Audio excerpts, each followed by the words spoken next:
Okay, dokie. Let's do our first Reddit stream of the year. We love to see it. Still not really in the mood for God of War yet, so I figure I'll put it off another day by doing a Reddit stream.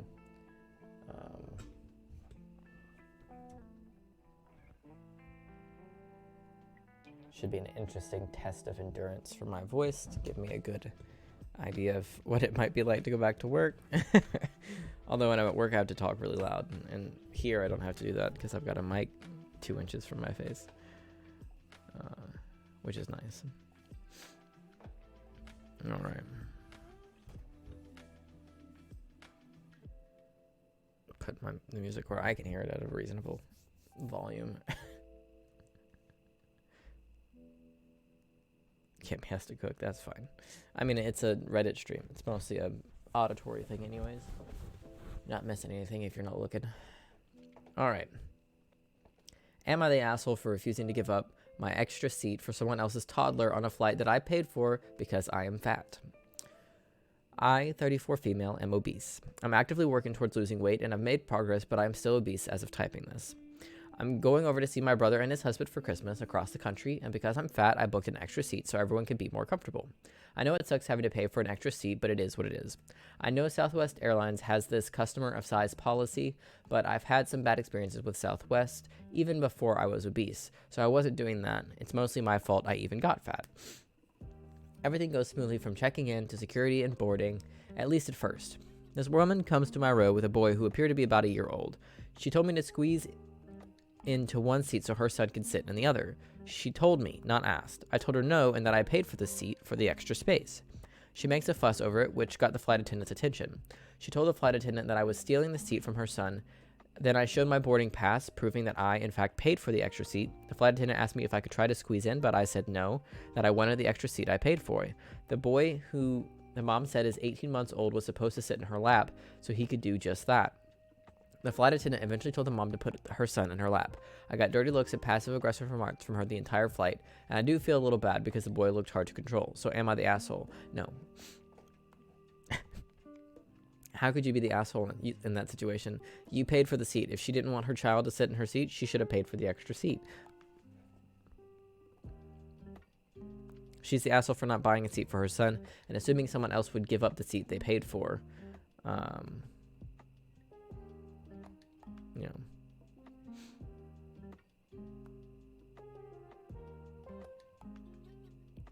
Not the asshole, you paid for the seat, it's yours.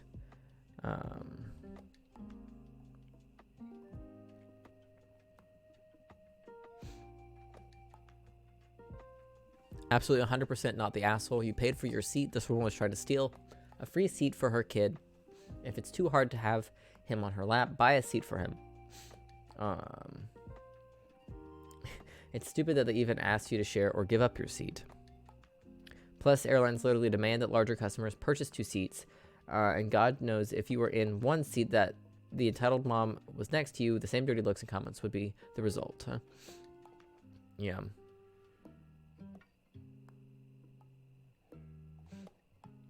I find the ones that people post where they're like, where it's so clearly like not the asshole, but they're still like, am I the asshole?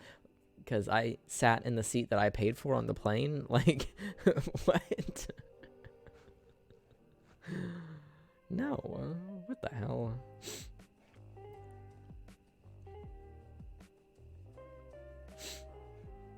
All right.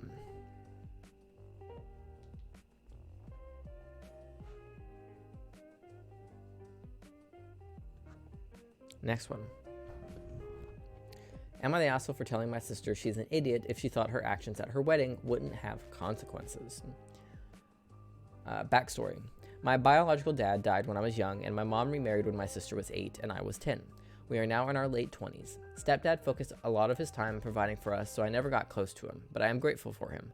I am engaged, and my sister is going to marry in about a month. My wedding will be in a year. Both of us are close to our mom, though. Okay. My sister, who I will call Noelle, fucked up in my opinion. At first I was on her side, but now I just feel bad for stepdad. Noelle isn't going to have him walk her down and give her away. I understand this is her decision, but when that came out, I helped my mom and stepdad understand that it was her choice. The turning point happened last week when she told us that he will not be sitting at the family table. When I asked her why, she made it clear he wasn't family to her. Again, her right, but damn, he's the reason we had such a good childhood and are debt free. He paid for college and worked a ton. I knew this would result in them not going to the wedding, and they informed my sister.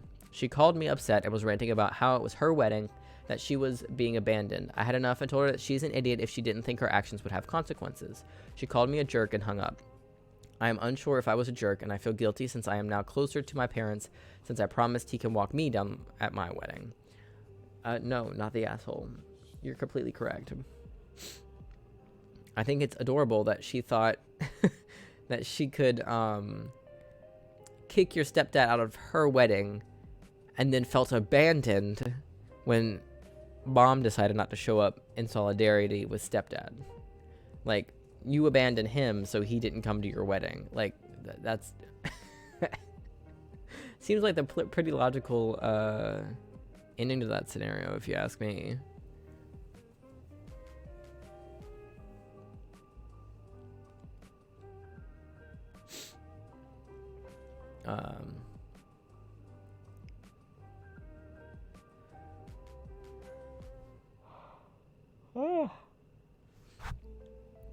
Let's see. Any good in the comments down here?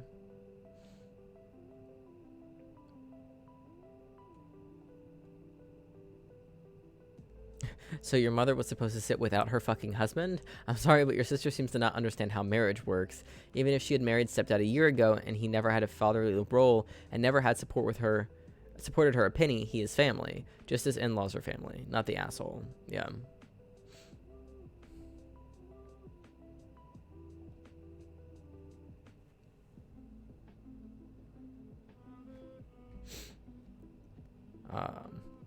Not the asshole. Not having him walk her down the aisle is one thing. Not great for the relationship, but fraught with all kinds of issues relating to your bio dad, so it's understandable. But not sitting him at the family table, that kind of thing should be reserved for true asshole step-parents, and it sure doesn't sound like he qualifies. Again, her wedding, her decision, but that one is going to wreck her relationship with your mom and stepdad. Yeah.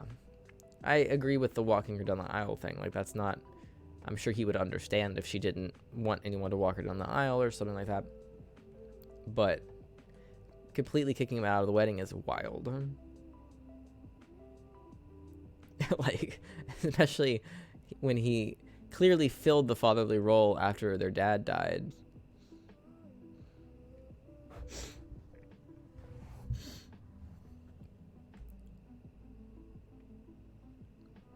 Bit goofy if you ask me, but you know.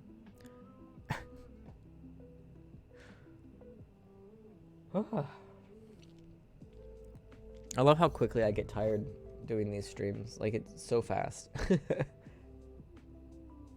on.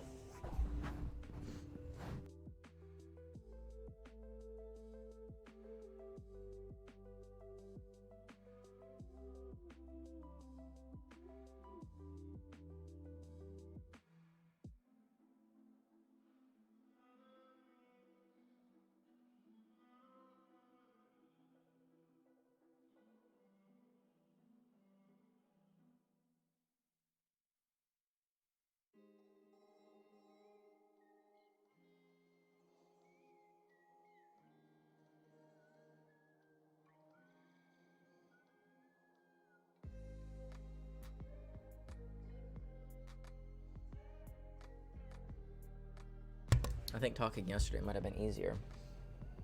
Because while my throat did hurt yesterday, at least my nose wasn't stopping up in the middle of sentences like it is today. Which arguably makes it harder to speak. And my throat does still hurt today, it's just not as bad as yesterday. Which is a good sign, because unless I take a major downturn tomorrow, it means I can go back to work on Thursday, which is good. Because I need to go back to work, because I am poor. I need money.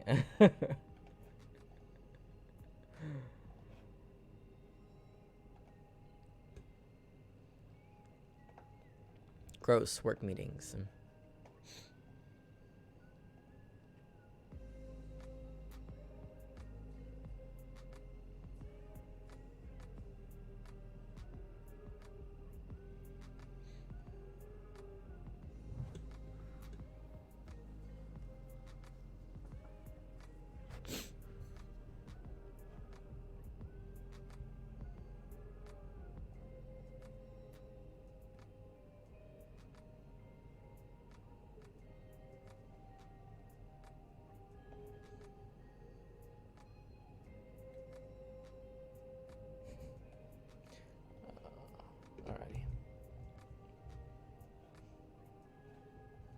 I'm very glad work meetings aren't really a thing I have to do.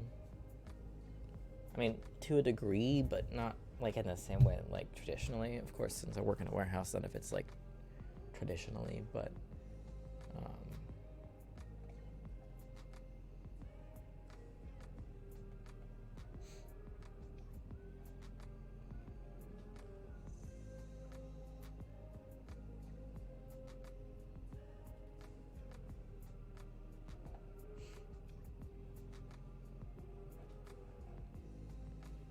let me send this text real quick.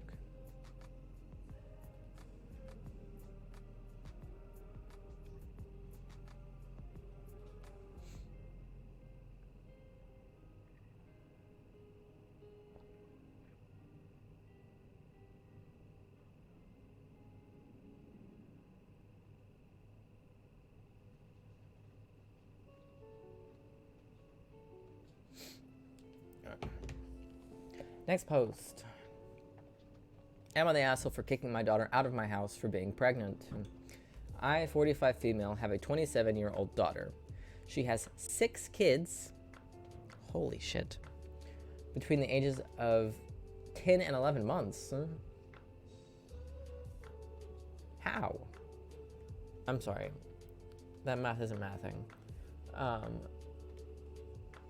Oh, ages 10 years old to 11 months. I was like, how do you have 6 kids 10 to 11 months old? I was so confused. I was like, did she have 6 at once? Like, how the fuck? Okay, I hope I wasn't the only one confused by that. I'm hoping someone in the comments is like, I was confused for a second. Okay. 3 different fathers. She receives child support for 2 of them, and she's still with the 3rd father. They have been together for 5 years. My daughter works part-time, and her fiance is a full-time chef. They have lived with us for the past 1.5 years due to getting evicted from their last home. The kids in them have our upstairs bedrooms. There are 2, but that's still crowded for 6 children. They are constantly asking me for help with phone bills. My husband and I have asked for no rent so they'd be able to save money to get a home, which I do not believe they were doing. That's insane. I have put up with loud voices through all hours and waking up at different hours to cater to children because I love my grandchildren.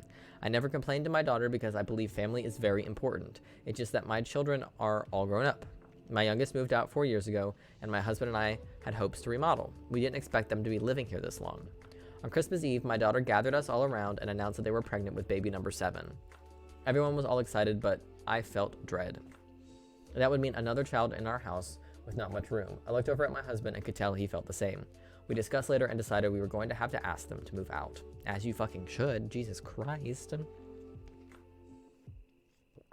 That's insane. Last night at dinner, I brought it up to my daughter and her boyfriend, and we told them they have 2 months to find a place because we cannot have another child here. My daughter started crying, saying she couldn't believe I'd throw her to the streets for having a baby, that this was completely unfair and not enough time. I told her I was sorry, it was painful for me as well, but these living conditions were impossible. She demanded I give her more time or she'd go to the courts, and I told her newsflash, the courts only give you 30 days. She then said my grandchildren were going to be homeless because I was selfish. She made a Facebook post asking for rooms to rent because she's pregnant and has nowhere to go, and her family doesn't give a shit about her. Ma'am, you already have children. Why are you having another one? You've got 6 kids. Why do you need a 7th child? I don't understand. Is 6 not enough? is 6 children not enough? I don't understand.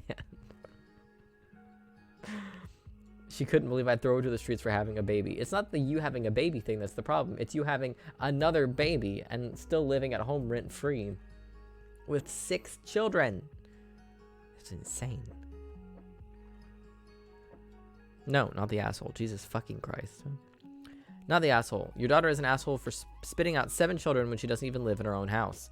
Your daughter probably felt okay choosing to have this pregnancy because she expects mom and dad to cater to her and pay for everything. That started when you said that they don't need to contribute anything to rent. You're well within your right to kick her out at any time. This will make her learn that if she wants to grow her family and keep spitting out children, it is her and her husband's responsibility to take care of, feed, and financially provide for their kids, not yours. That starts with not mooching or freeloading off of her parents. I wouldn't be surprised if they can afford rent with both their incomes. They just don't want to because you've catered to them too much.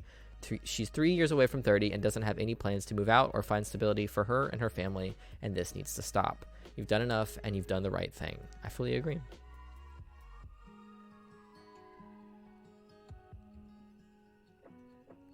Not the asshole.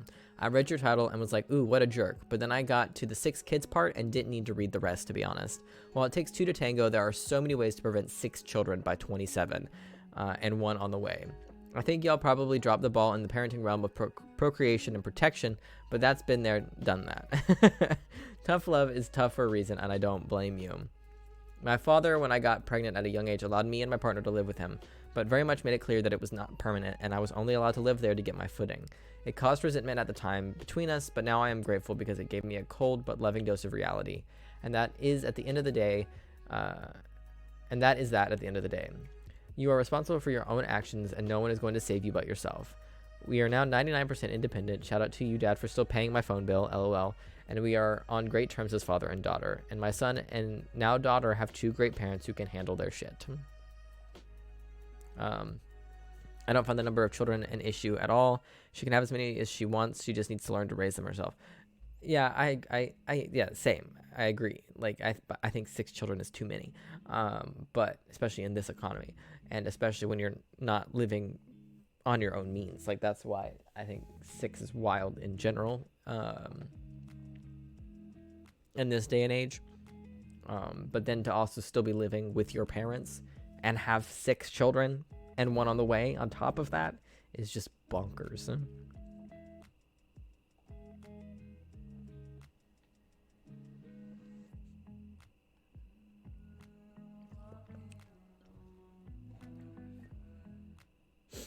I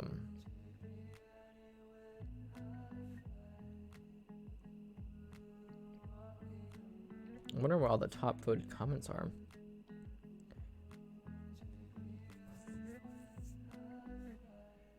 Oh, post has contest mode enabled. Comments are in random ordering and vote scores are hidden. Interesting. Yes, I agree. It would be justified to kick her out even if it was 1. But the fact that there are so many, I feel like, is even more justification. Because it was never meant to be a long-term situation. And clearly the daughter is under the impression that it is, because she is deciding to have a 7th child.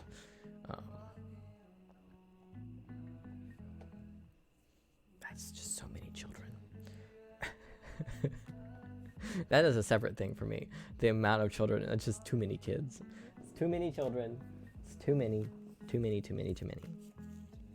fucking children.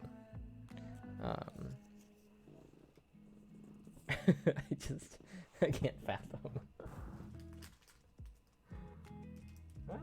It's too many.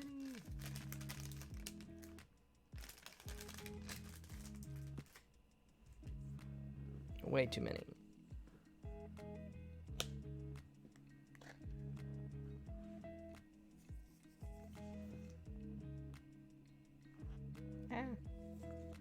Dropping shit. Hold on.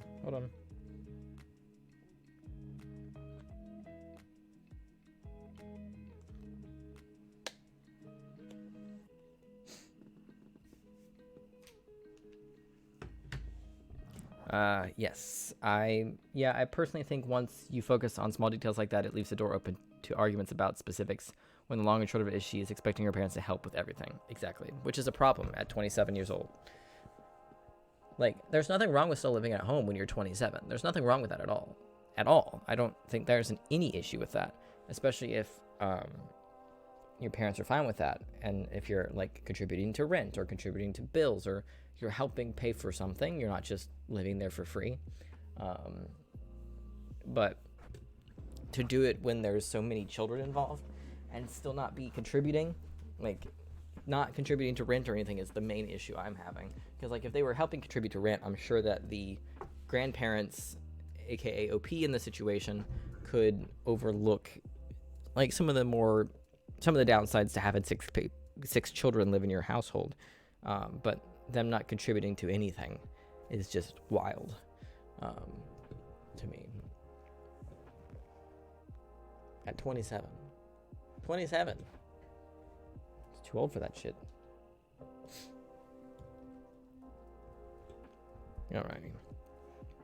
Next post. Am I the asshole for suggesting we lock up the Christmas presents after what my niece did last year? I literally just see it as, did the parents agree to help support a 7th child? No? Okay, then they're not the asshole. Yeah.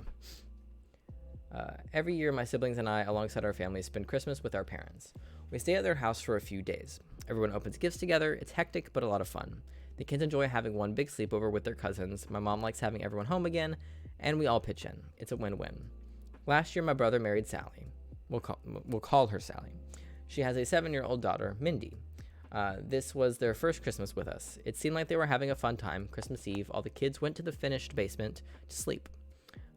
We told the kids not to open up gifts without us and to wake us up when they did.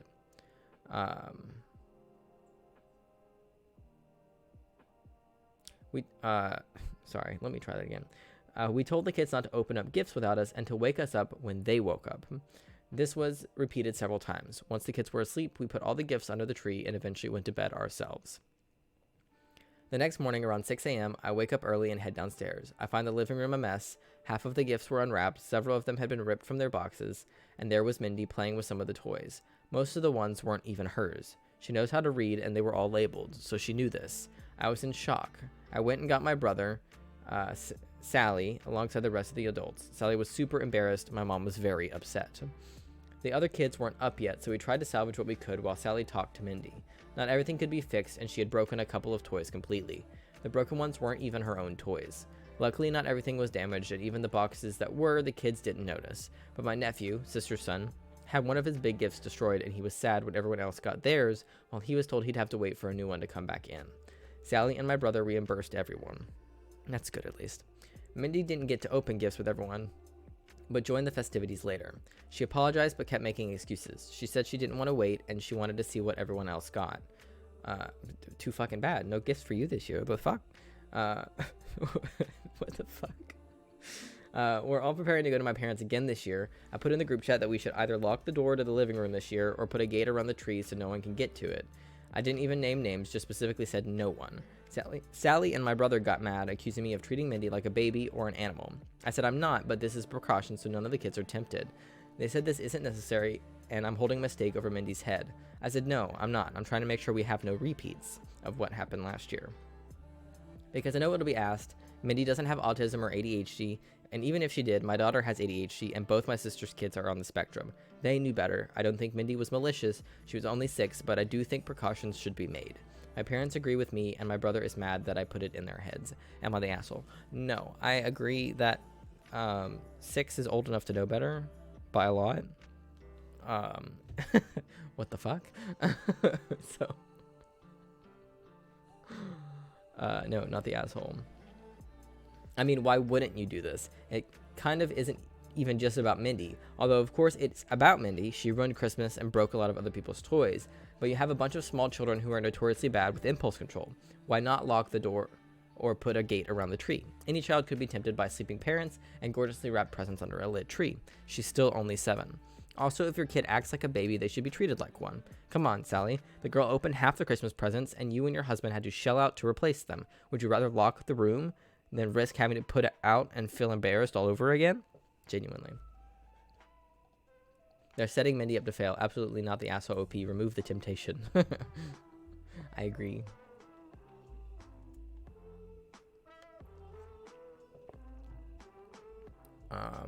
Not the asshole. I don't understand why your brother and sister are upset. Or sorry, sister-in-law are upset. You aren't asking them to lock Mindy in a room or put an ankle bracelet on her or even that they have a talk with her before Christmas to remind her not to open presents. You're not advocating for her to be marched to the house while you ring a bell and scream shame at her. You're suggesting that the door to the living room gets locked overnight. Nothing needs to be said to the kids because if they stay in bed, they won't even know. Exactly. Fully agree. I just imagined a kid with a tiny ankle monitor.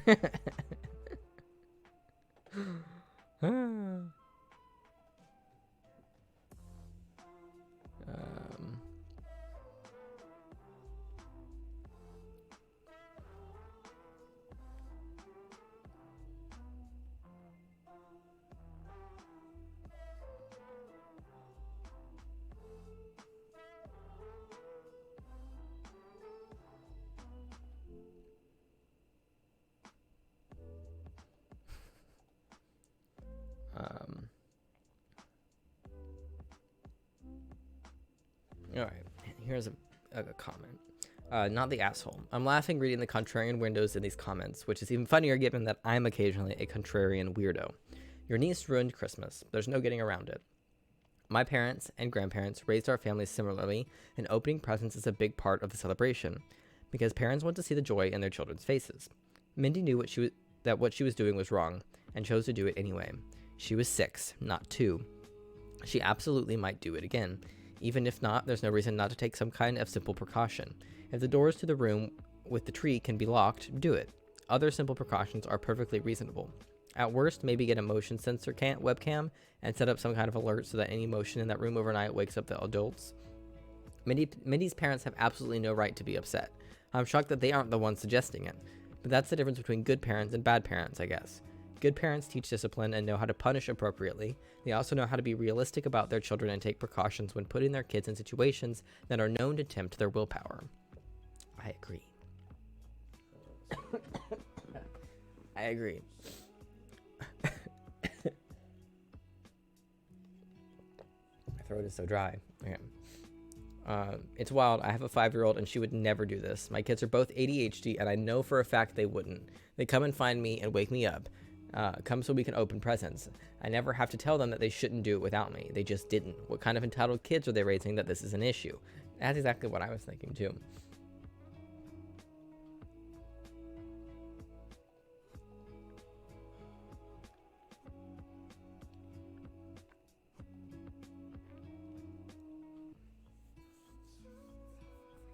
The only argument I could give is perhaps she deserves a chance to show her growth and self-control.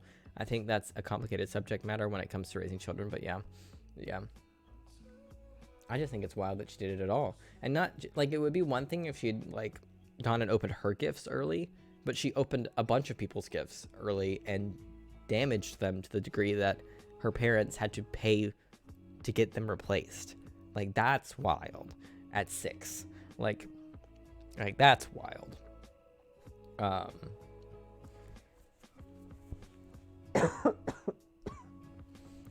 Like the Christmas that I went to this year, there was a 3 or 4 year old, a 6, 7 year old,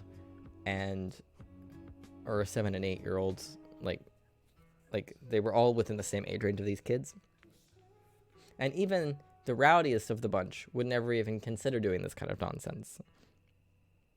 So I'm not sure what exactly went through Mindy's head to make her think this is okay.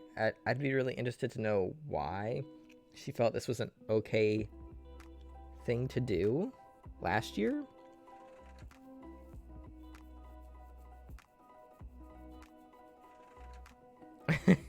I wanted to see what others got. Yeah, you can see what they get when they open the gift. I don't understand. I don't get it, personally.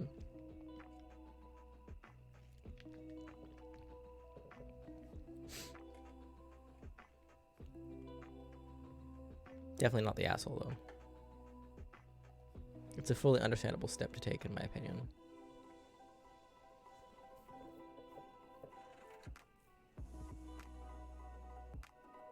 Alright.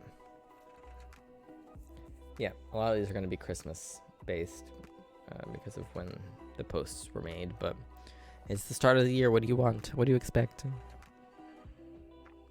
All right, next post. Am I the asshole for asking my fiance to skip this year's Christmas family vacation because our baby is due? Where's the original post?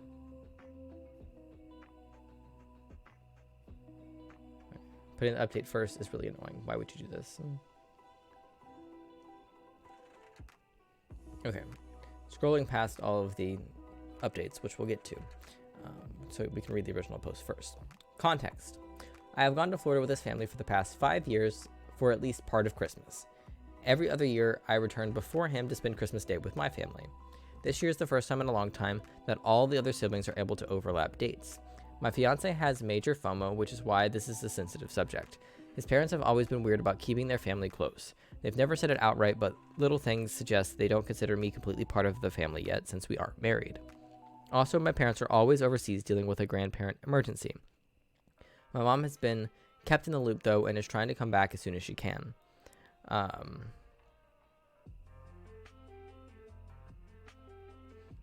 My fiance and I, him 31 male, me 31 female, are expecting our first baby due December 30th.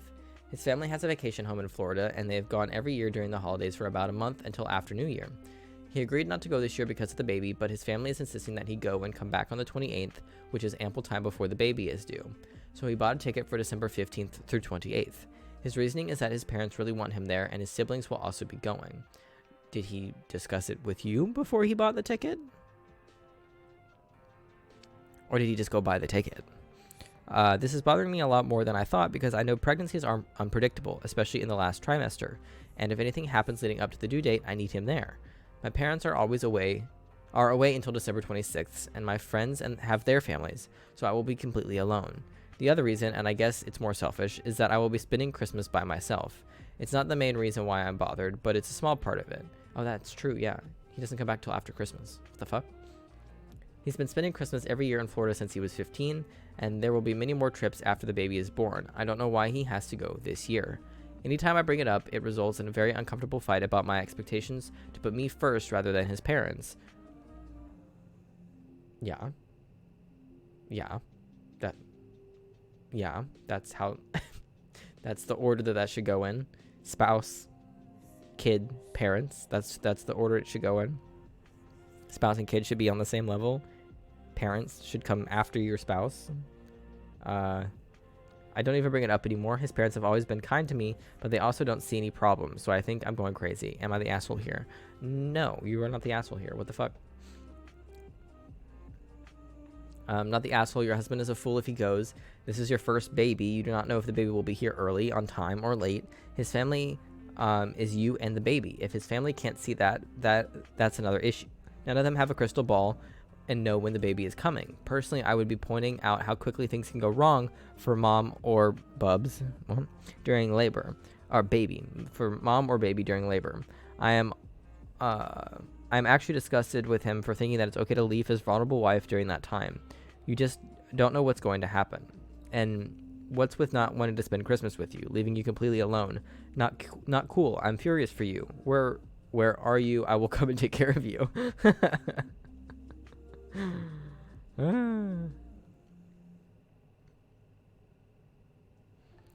Hate to be all Reddit about this, but this would be a reason for me to dump him immediately. He's going to leave his heavily pregnant partner alone at Christmas because his family really wants him to be there at their yearly holiday. This is such an asshole move and a terrible partner and father to boot for even suggesting this, let alone fighting her on this. He's going to be hard to co-parent with, but maybe he won't even fight for custody. Yeah. That was kind of my thinking as well. Yeah, she said, I have gone to Florida with his family for the past 5 years for at least part of Christmas. So yeah, she's gone with him for the past 5 years. Just every other year, she'll come back early to spend Christmas Day with her family. Yeah. I want to know if he asked her before he booked his flights to be gone during Christmas. Because it doesn't sound like he did, based on what she said here. Alright, there's 2 updates. Update 1. I hate the way that she posted these updates, but that's okay. We'll make it work. Update 1. I'm sorry for not updating sooner. Everything has been overwhelming and I'm trying to deal with a lot. Exactly, yeah. If he discussed it with her and she'd said, fine, go, then she couldn't really be mad at him if she'd given him permission. But if they didn't talk about it and she'd made it clear, which she did make it clear, that would not be okay, and he booked it anyway, and that's, the flag doesn't get redder than that. So I wouldn't even, I can't even fathom flying. I don't know where they live, but they fly out, so it's far enough away to need to fly out to Florida. I can't imagine going, driving 2 hours away to go see family while my wife is in her last month of pregnancy, let alone leaving for the holidays and being gone Christmas Day just days before the due date.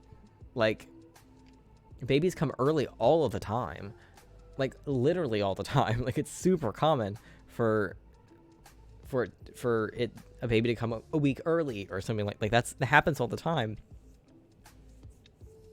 Not to mention, especially to leave her by herself with no one there to help her out. Like, what if she falls, or what if her water breaks in the middle of the night? Like, you want her to just call an ambulance and pay for an like, I don't understand. This just doesn't seem like good husbandry, in my opinion. And he's not, I know he's not her husband yet, but like, I don't understand this. Maybe it's just me. Maybe it's because I'm not a garbage husband. I don't know, but it bothers me when men are like this. What's up, Christian? Currently, we are dealing with a bad partner situation. Catch you up on this post before we read the updates. OP is 31 female, about to have her first baby with her fiance, and he wants to go visit his family in Florida, despite the fact that the baby is due just a few days after Christmas, and he's going to be gone the 15th to the 28th. The baby is due on the 30th. And so she'll be spending Christmas by herself, and then assuming the baby arrives on time, he'll be back 2 days before the birth. There is no way to know if they discussed him leaving for that time period, because she did make it clear that she didn't want him to go this year, because it's like a yearly trip that the fiance's family all get together in Florida every year. It's like the tradition. And she asked him not to this year, and he went anyways.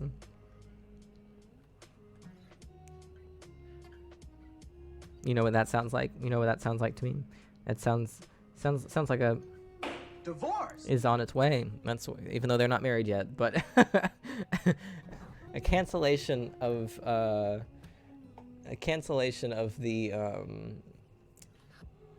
marriage that hasn't happened yet needs to happen. Yeah. It's crazy too, because like they talked about it, and she was like, "Yeah, you shouldn't go because the due date's so close to when the trip would be." And then the fiance's family apparently talked him into going anyway.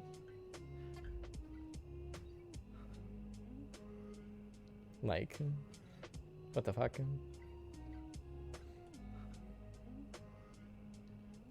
Also, we've got talk of arguments about him putting his parents before her, which is always a red flag and never a good thing, in my opinion. So, lots of red flags on this man. Lots of red flags on this man. Many red flags on this man. So, but we do have a couple updates. So we're about to read the update. All right. Update number 1. The good news is that my mom arrived home yesterday. When I had explained everything to her, her sister, who is a retired nurse, insisted she come too. I'm so thankful to have them here. It's hard to get my feelings across as there's a bit of a cultural barrier. My mom is from HK Hong Kong, I assume, and without getting into details, the grandparent situation was very much an emergency. But she has siblings and my dad, who is staying there at the moment. As for my fiance, I scheduled a virtual appointment with him and my OBGYN to update her and told her the situation. Like all of you, she was appalled and strongly recommended he not travel during this time. Her words were, quote, "In my professional opinion, I'm going to very strongly recommend you reconsider your plans. In my personal opinion, I'm going to insist it," end quote. It was probably on me for not alerting her sooner about his travel plans. After that, he is still going, but adjusting his date so he will be back on the 22nd. There will be 1 day overlap with his siblings. His mom isn't too happy he won't be there for Christmas. She suggested he fly back later on the 25th instead so he can spend a part of Christmas Day with them, but he said no. It's still not ideal for me. My mom and aunt have insisted to speak with his parents, so we've scheduled a call with them later today. I've reached out to my best friend too about this after it probably was on me, Yeah, exactly. Yeah, I had that same thought in MG. It was probably on me. Bitch, no, it's not. Stop blaming yourself. What the fuck? I've reached out to my best friend too about this after I read some of your responses and PMs. She was livid and informed her husband that she doesn't care if it's on Christmas Day. If I go into labor, she will drop everything and be there. She's also been kept up to date about who will be with me while he is away and will be visiting. I know there were a lot of questions regarding the family, but I can't address all of them. It's too much to write out. Yes, I know they don't treat me completely as family. There have always been small passive-aggressive things that bothered me. Not being invited to Mother's or Father's Day events, being left out of family secret Santa, not being allowed to sleep in the same room when we visit, etc. Yes, I know that his mother must be aware that he shouldn't be leaving me at 37 weeks. She's not dumb, and I update her after all my appointments, so I know she knows this too. I don't know why she's saying it's okay, but I have an idea why. My mom has made it clear she will be addressing all of this in the call. Some of you wondered how they can afford to go to Florida for a month. His parents are retired and snowbird there. His siblings and sister-in-law all have 9-to-5 jobs that are partly remote, so they're lucky enough to take their work to Florida with them. My fiance is a gig worker, so he dictates his own schedule. Obviously, their schedules don't always align. I haven't shown him this thread yet at the moment. It's just one more thing I don't want to deal with him. Oh, red flag. It's just one more thing I don't want to deal with him.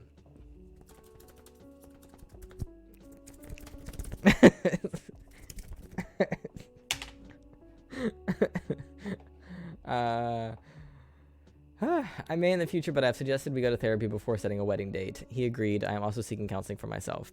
Lastly, I am incredibly grateful to all of you who took time to respond, offered to visit me, and bring me food. I've never posted on Reddit before, but I appreciate the support you've all shown me.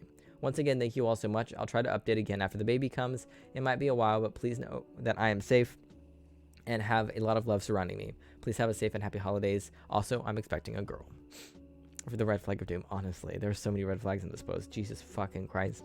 I hope she divorces him. I know they're not married yet, I'm aware, but I hope she leaves him. Because there is a second update. Woo! Alright.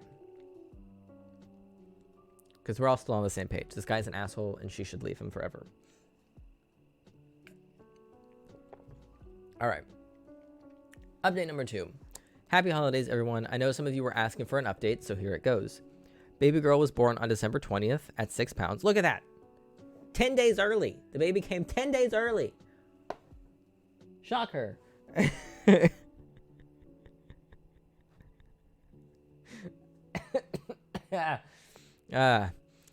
6 pounds, 10 ounces at 9:42 p.m.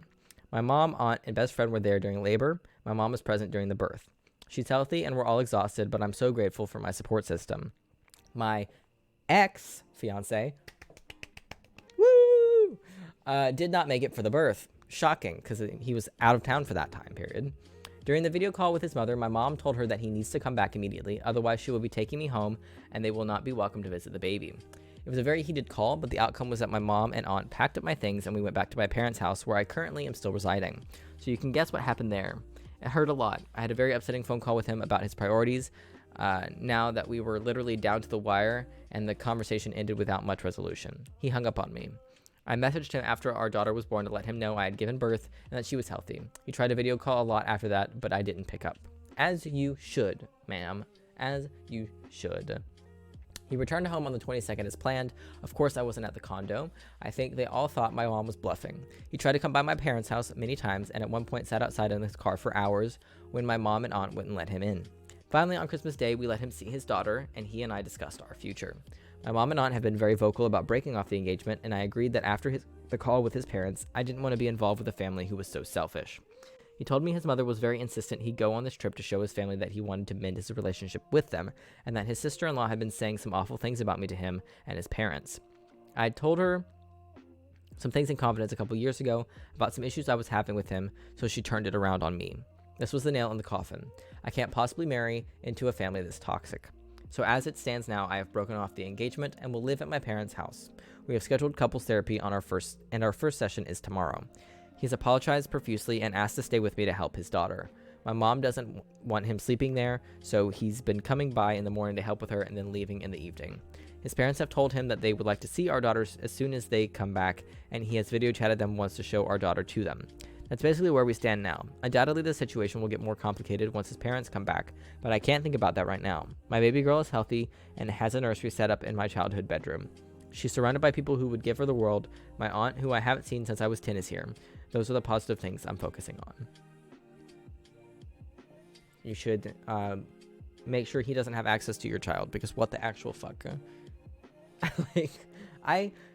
There are people in this world, there are like fathers in this world who missed the birth of their child for good reason and regret it every single day of their lives that they weren't there for it, but they weren't able to be there for an actual good reason, be it a job or an illness or like something, like they have an actual genuine qualified reason to have missed the birth, and they're still super fucking upset about it because like the fuck, like you missed the first seconds of your child's life. Like I would be so upset like if I like somehow missed it, whatever the circumstances. So to set yourself up to miss it is just wild to me. Like,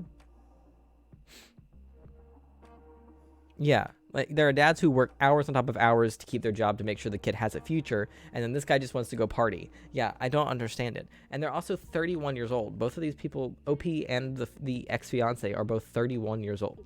Like, I hope I know she said they're going to couples therapy, but I hope she just completely cuts him out. So yeah, his mom wanted him to come to the Christmas vacation he'd been going to for years as a litmus test. Also, why did my relationship with my parents needed mending only come up after? Yeah, I don't know. I would be a fantastic father. Thank you very much. I appreciate that you can see that. I think I'm just so logical in things. Like, I wouldn't want to leave my pregnant wife, regardless of how pregnant she is, like, especially once we hit second and third trimester, alone for extended periods of time. Even if she's only second trimester, right? Like, not super far along, still perfectly mobile, like, especially if she's not having any, like, other issues, like needing to go on bed rest or anything like that. It's just normal, healthy pregnancy. And we're in the second trimester, and I'm going to be gone for 2 weeks. I'm going to make sure there's somebody in town that she can call if something goes awry.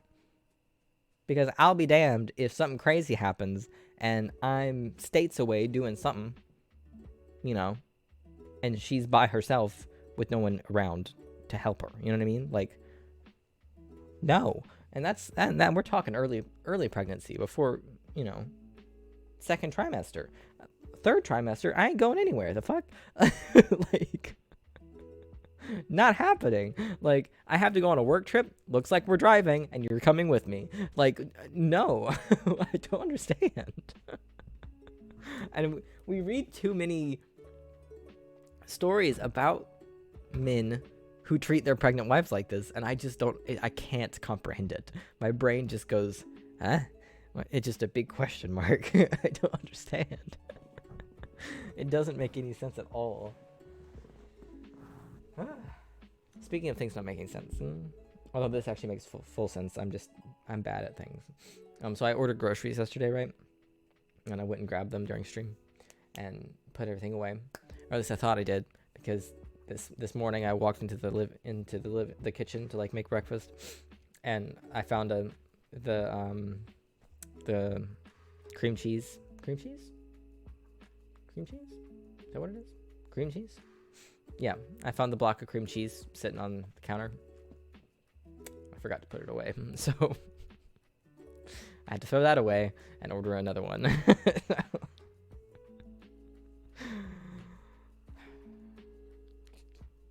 I googled it, and it was like 2 hours on the counter, and it's 2 hours in room temperature and it's like kind of risky. You should probably throw it out. And it had been there for a day at that point, pretty much. So I was like, well, fuck. No, the cream cheese is for the chicken chili that I'm gonna make probably tomorrow. And it's a very integral ingredient So I put in for another order from Walmart, and I put that on there, and I just threw a couple of, because in order, it has to be $35. The order has to be $35. Otherwise, you're paying a bunch of extra fees. No, it's not buffalo chicken dip. Although, terrible sounds. Although it would make a good, the chicken chili does make a really good dip. For the Walmart delivery, if it's not a $35 order, then you have to pay a bunch of fees and stuff for the delivery, even with Walmart Plus. So I just threw a bunch of things on there that I will need to buy eventually anyways. Like I bought some more hair soap because I'm getting a little low on that. Not out yet, but we'll get there.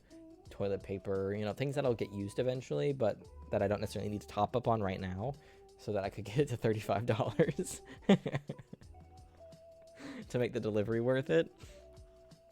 I hate not having a car. I would have just driven over there and grabbed some. It's so annoying. But yeah, that'll get here in like an hour and a half. So hopefully I will have a guest over tonight who can pick up Canes on her way here, but I haven't heard back from her. So we'll see if that happens. I'm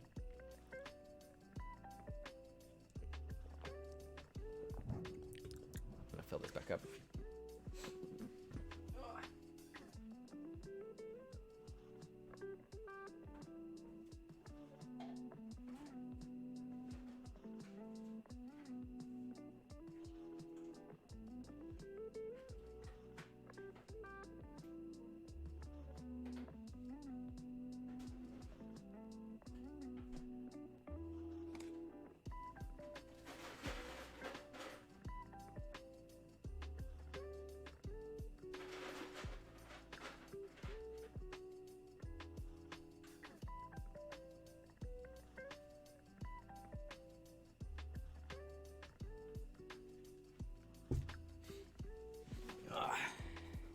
Cane sauce. Yeah, I do. I eat the cane sauce with the chicken.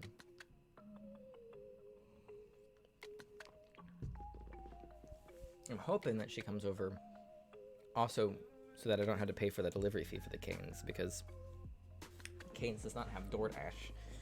Oh, that's nice. I'm sure there probably is a bus stop down at the Walmart,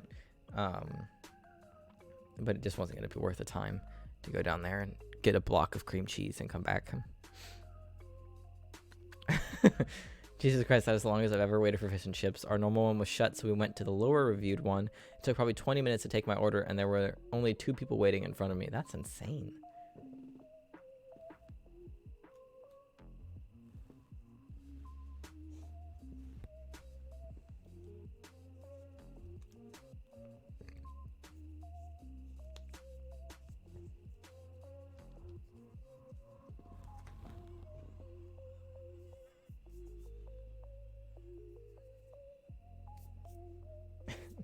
Like some chalky thing on my hands.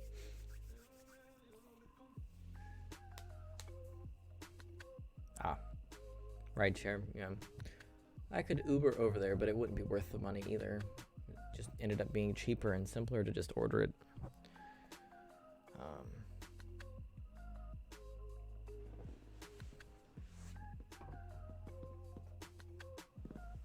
phone dead spot. All right, man. I want to get.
Taco truck sounds tasty.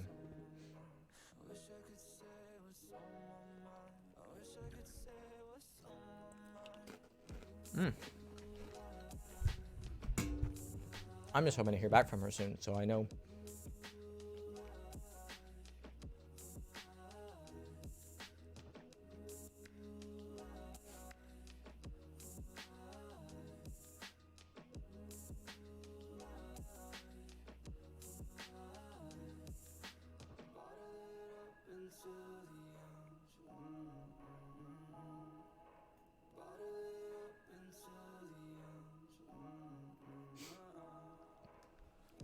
I started my Lego build for the AT-AT last night, so that was fun.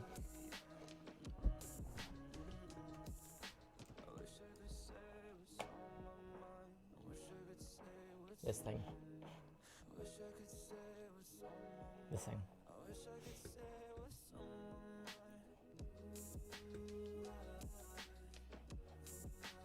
I managed to get a hold of the seller that I bought from, and they sent me another instruction manual because it's digital.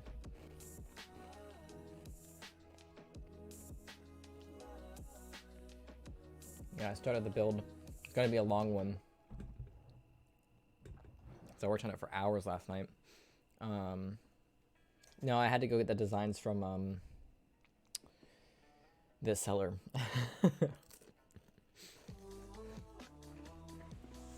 But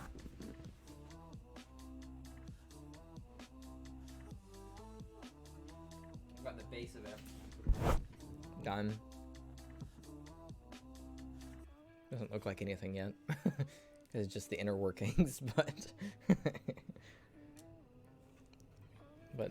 this is step one. So to give you an idea of how big this is gonna be, this is like the base of the body of it, the base of the body. So it's gonna be big.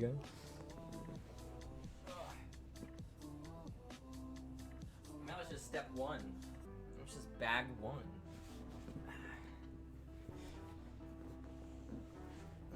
Oh yeah. Hoping this build takes a while because it was expensive, so. I think I spent like 200 on it. Let me check. It's been a minute since I bought it.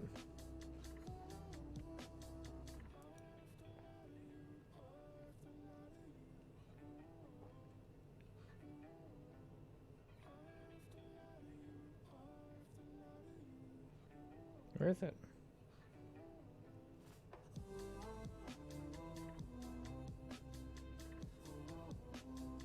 Yep, $200. And that was the cheaper version. That's because I bought it from AliExpress and not from Lego. Because it's like $800 on Lego. So.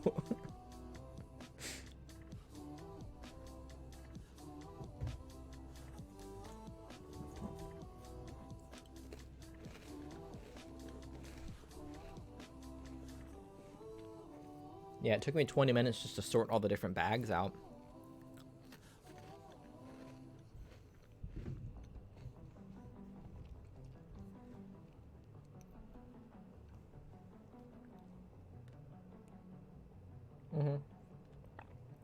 The instructions appear to be just like the normal Lego instructions, which if I'd known, because you can get the Lego instructions online for free from Lego. If I'd known it was just the official Lego instructions, I would have just gotten it from them, but I didn't realize. Because I hadn't really looked at them very much before, so I didn't know.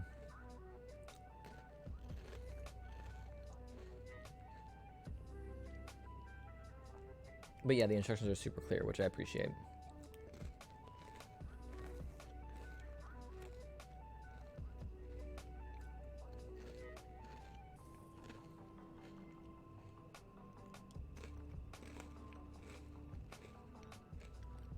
Yeah.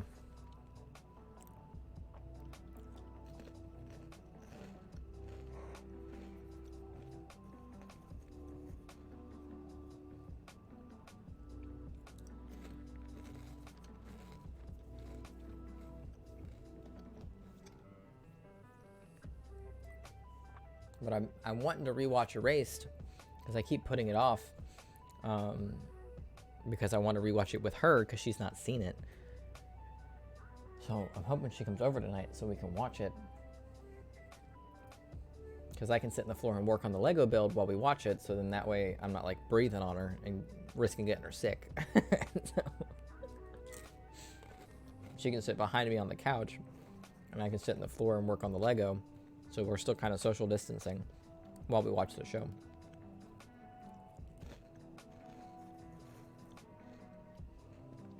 I hope not. That would suck.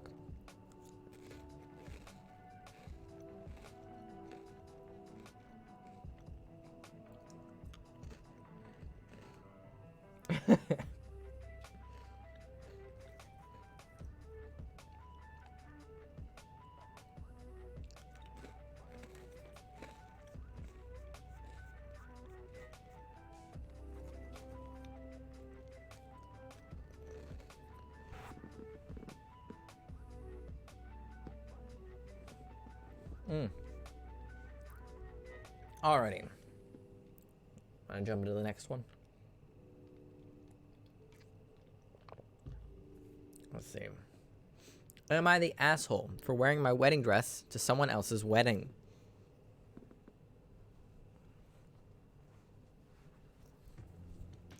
First instinct is yes. But the first line says, please read the whole story before jumping to conclusions. And Reddit deemed this person not the asshole. So I'm very interested to see the circumstances that make this okay.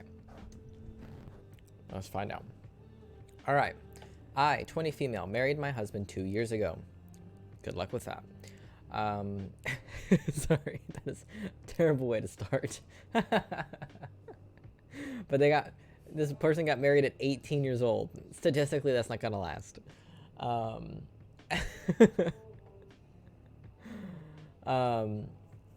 Sorry. I, 20 female, married my husband 2 years ago. We aren't rich and don't care that much about weddings, so I wore my prom dress to my wedding. It's not a super fancy dress or anything. It's basically a long sequin dress in a deep dark blue with one sleeve. Let's see the dress.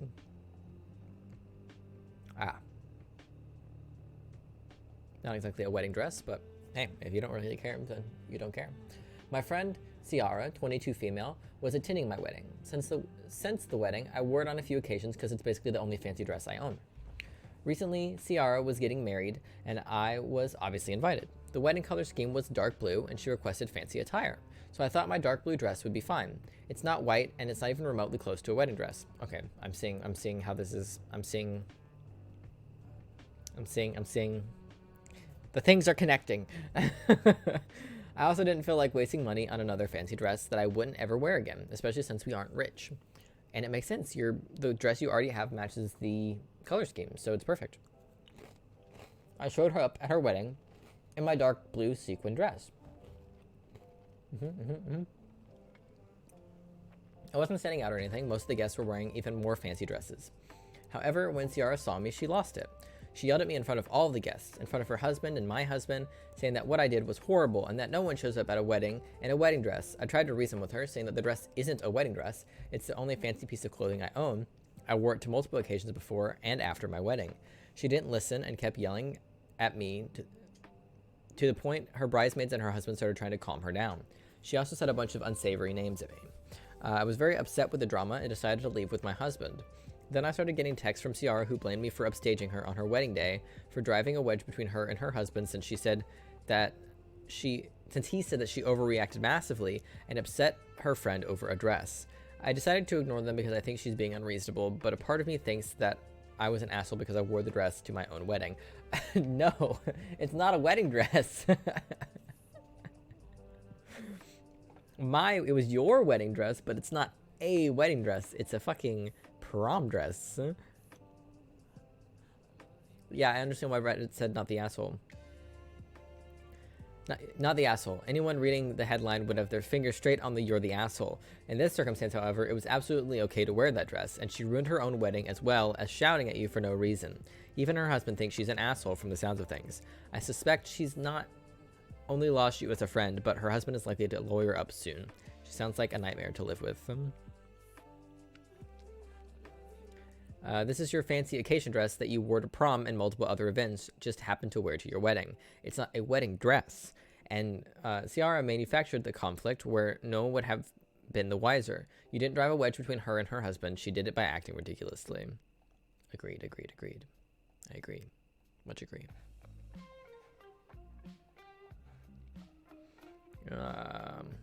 You drove a wedge in between me and my husband because he had an opinion about me, about how I reacted to you. Yeah.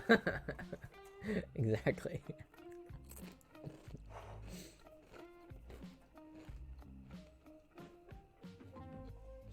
Not the asshole. It's clearly not a wedding dress, and nobody there would have thought it was. Yeah. She's just annoyed that you wore your wedding dress. Maybe it speaks to the sort of person that she is, that she thought you were doing it to try to undermine her wedding. It definitely speaks to the sort of person she is, that she decided to blow up her wedding over it. It's that extreme of reaction. It feels like she was just waiting for something she could lose her shit over. Yeah, I agree.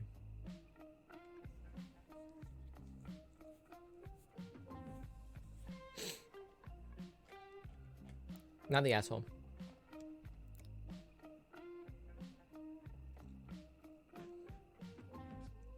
Ooh, we've got a red flag in the title. We love to see it. Am I the asshole for calling my girlfriend a bitch for lying about an emergency to test my commitment? Red flags all around. Okay. My girlfriend, 29 female, Andrea, and I, 29 male, have been together for a few months now. Everything had gone smoothly until yesterday when she pulled off a ridiculous stunt. She called me late at night to say that she's seriously injured / having a panic attack and that no one else is with her and her parents are out, which was true, they were out. She said that she also got some chest pain and she thinks that she's dying, and that she's in a really bad state and could hardly breathe. She was heaving while she spoke. She begged me to come help her. She said that she already called 911, but that she also wanted to let me know, and I was shocked. I took my car to rush towards her house, and it was only after reaching it that I found out she was joking about it.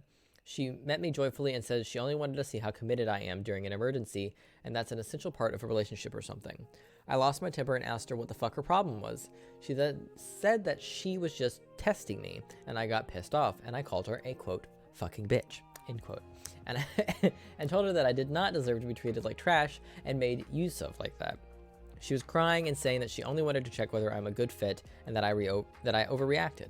I left the house immediately and haven't talked to her since. She's been texting me, but I just ignore her. Am I the asshole? No. That is a red flag. You should leave her. Save yourself a few more months.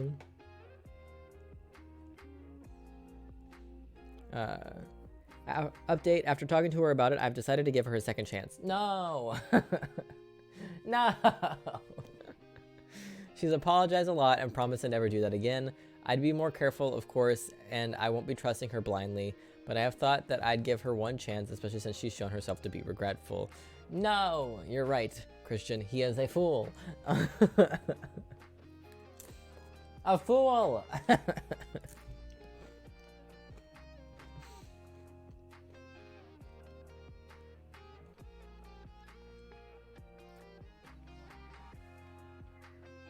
Not the asshole. Run! She intentionally put you in a state of panic, causing you to drive in a state of panic, which is a recipe for disaster, an accident waiting to happen.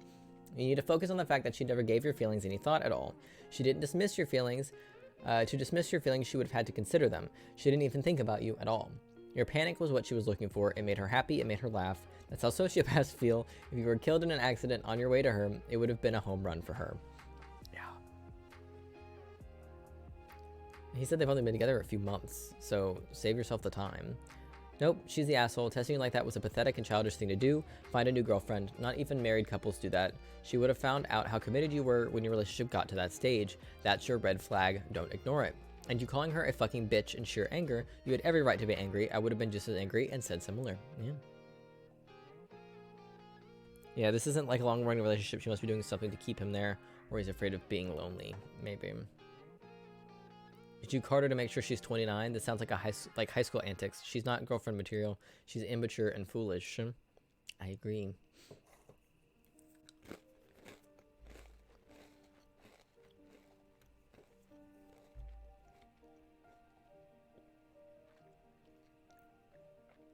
Can I sort by new?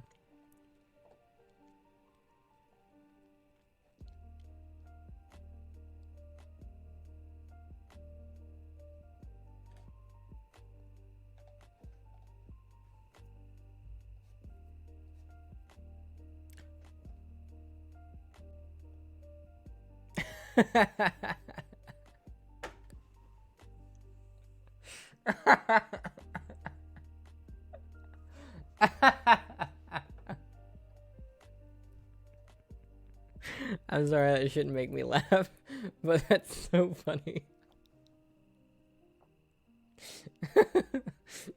For those listening, I changed the comments on the post to sort by new so I could see anyone reacting to the update. And the newest comment is from 4 days ago. To anyone noticing the story right now and commenting on an update, check OP's profile. So I did. I clicked on OP's profile, and OP posted 22 days ago to legal advice titled, "Please help me urgently. My girlfriend 29 is falsely accusing me 29 of assault." You should have listened to the red flag, sir. What did we tell you?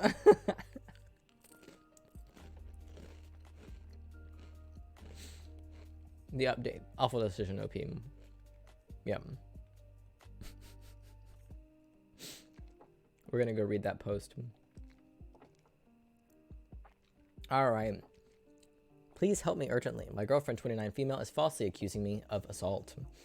I should have listened to the signs. I made a previous post about it somewhere else, and everyone was asking me to break up, but I thought she was genuinely regretful about it at the time, and she'd apologized. I'm in huge trouble right now, though.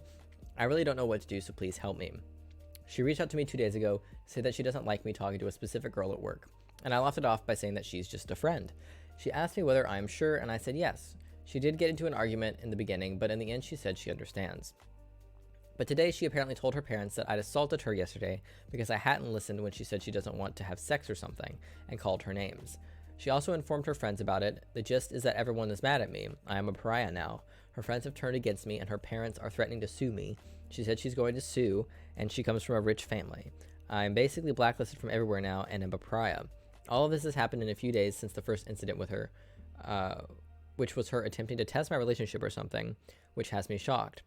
Anyway, she's going to sue me, can afford the best lawyers, and I'm expecting to receive a letter from her attorney anytime now or something. What should I do? Should I look for another lawyer? I don't really know what to do. Please help me. I was just testing you for my plan. Yeah. She was testing to see if it was stupid enough to stay.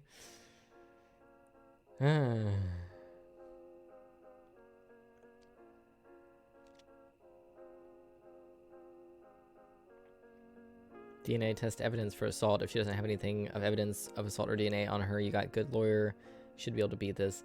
Yeah, that's basically what the first guy said. Is what if what she is saying is 100% false, draft a basic cease and desist letter, stating that what she's saying is a lie. Defamation cases. It's not an easy win, but you will have a better basis for consult. Yada yada yada.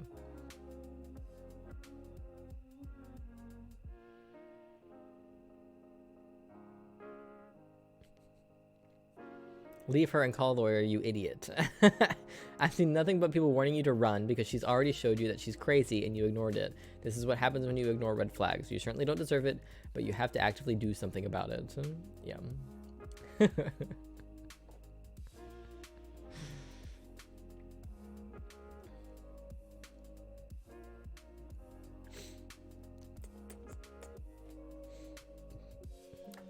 Listen to people when they tell you who they are. That's all I gotta say. That's all I gotta say.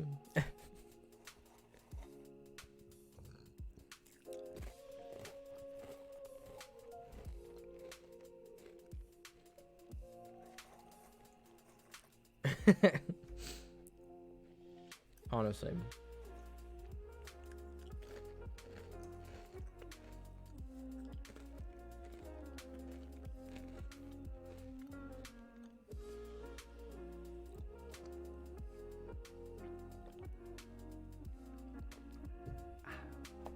I really miss Hattie B's.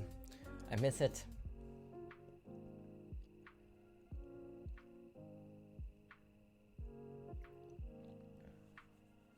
All right.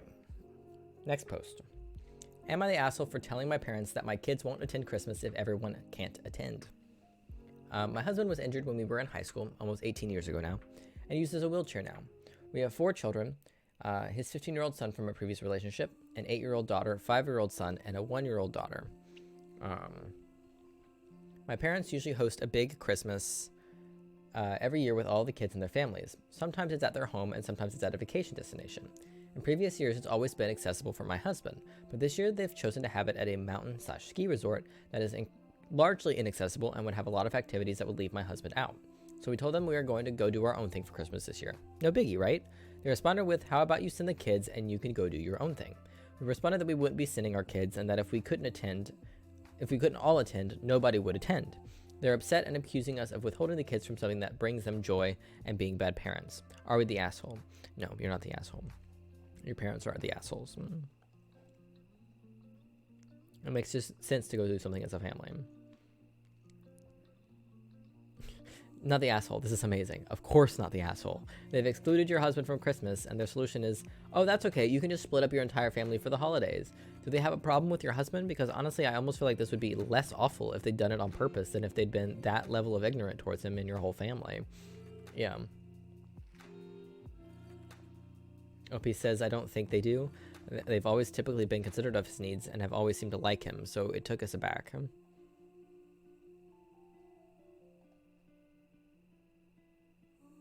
Yeah, that's wild. Just send the kids over.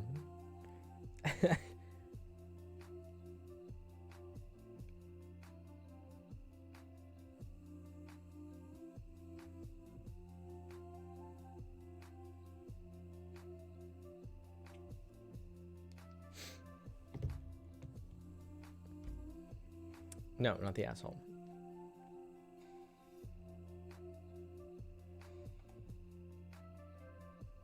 Yeah, to hell with your husband, basically.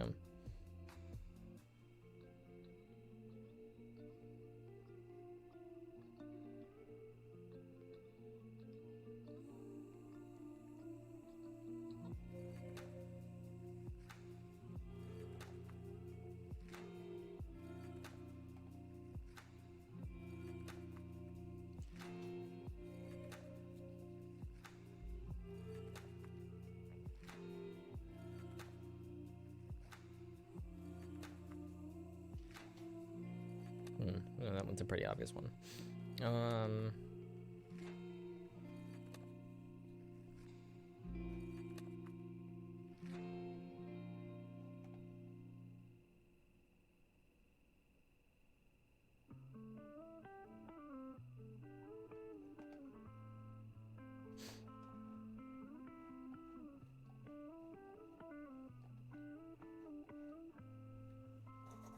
Yeah, that's kind of crazy that they would book a ski resort trip when one of their kids' spouses is in a wheelchair.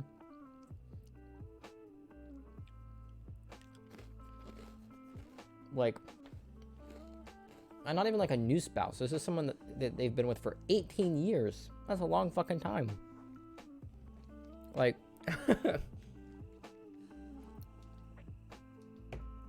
wild.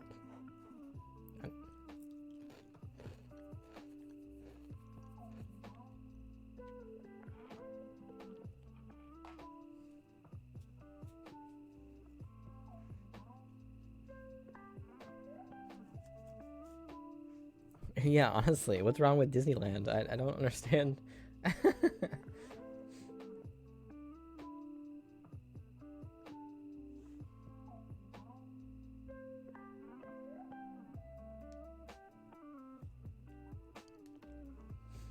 All right, next post. All right, am I the asshole for telling my boyfriend to order, quote, whatever he wants for dinner, then getting upset with his choice? Hold on.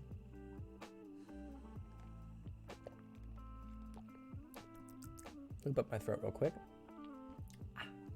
All right. I, 20 female, have been dating this guy, 28 male, for about 7 months. Jimmy said yes. I also agree, yes. But Reddit has deemed this person not the asshole. So we're going to see what happens. Oh, I've just read the next sentence. I, 20 female, have been dating this guy, 28 male, for about 7 months. I'm not a picky eater at all, but I am allergic to shellfish. He knows that. I see where this is going. When deciding what to eat, I told him he could pick, and he ordered shrimp scampi for 2. I was annoyed because I cannot eat that, and he got defensive because I told him it was his choice, and that's what he chose. I didn't think I had to specify. You can pick something for us, but we both have to be able to eat it. I thought that was implied. Why order food for someone knowing they can't eat it? But he thinks whatever means whatever, and that it's my fault.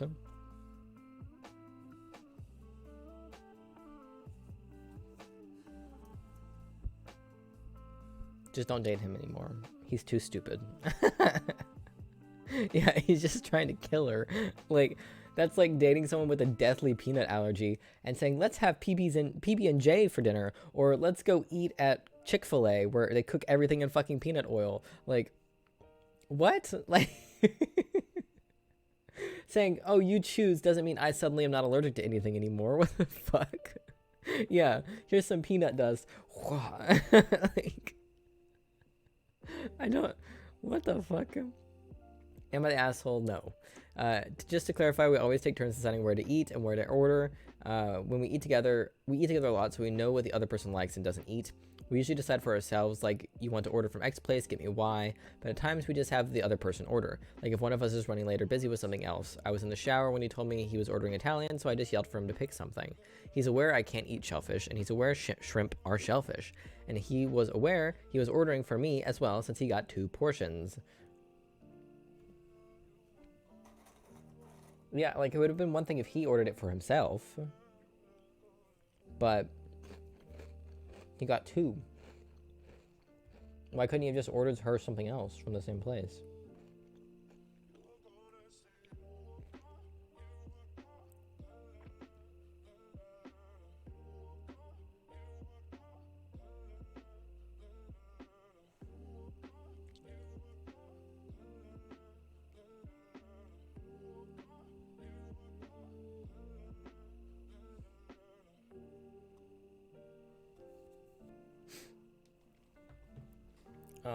Well, how often does she actually bring up the allergy if she never eats it out? They never usually order. Perhaps he forgot. She said that he's aware, so that would always be, if someone I'm dating has like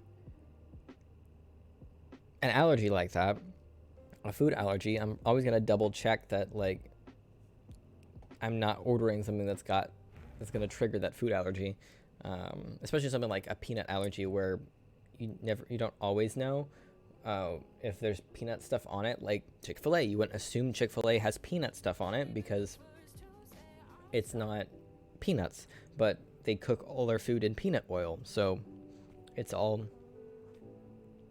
tainted. Yeah, also shellfish isn't in much, so it's like, you know, if he forgot, he would have been apologetic after she reminded him. Yep, and he wasn't. I feel weird because I'm allergic to shrimp, not to the point where I may have throat closing, but it makes me very sick. Yep. No, not the asshole. This isn't something to break up with him over, but he needs to relearn what words mean.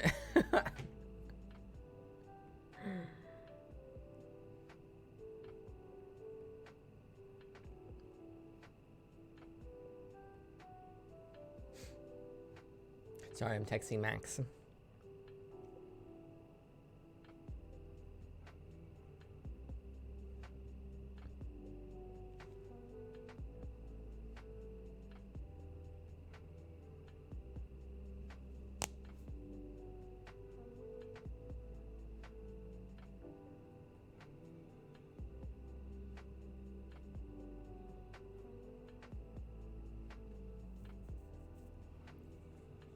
This guy is slow. You gotta give him some slack, yeah.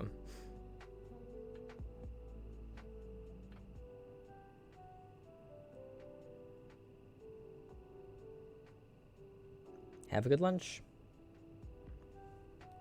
I should still be here.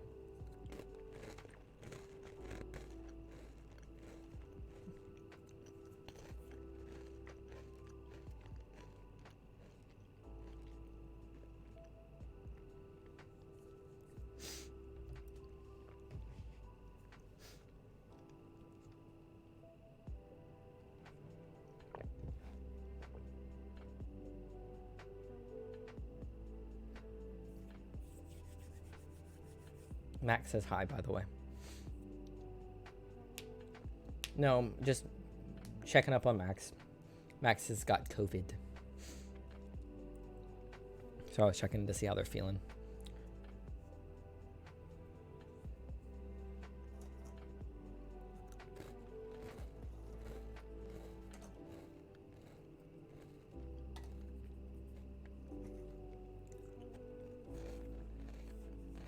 Yep. They're flying back from Georgia today. They're actually sitting in the airport right now. So.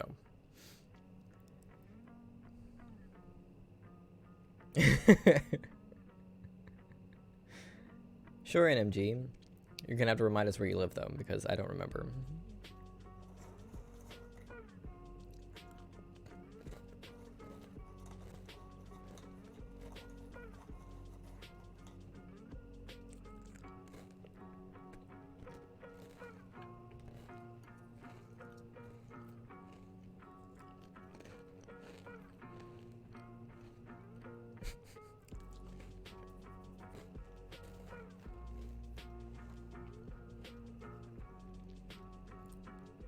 Can you imagine?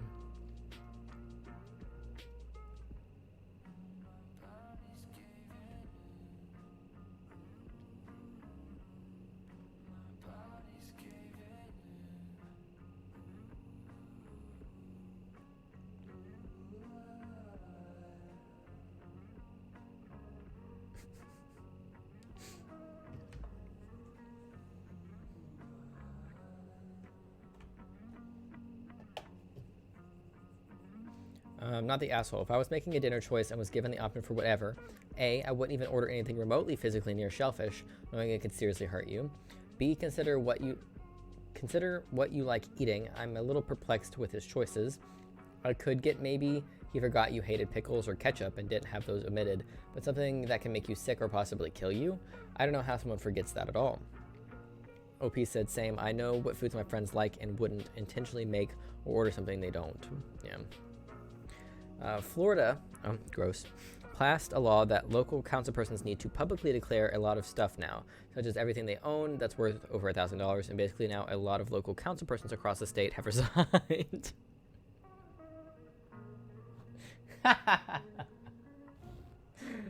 That's great. That's a good law. I think that's a good law as well. Now, if only we could get our Supreme Court justices to resign when they fuck up like that too. Or, you know, fire them when they break the law.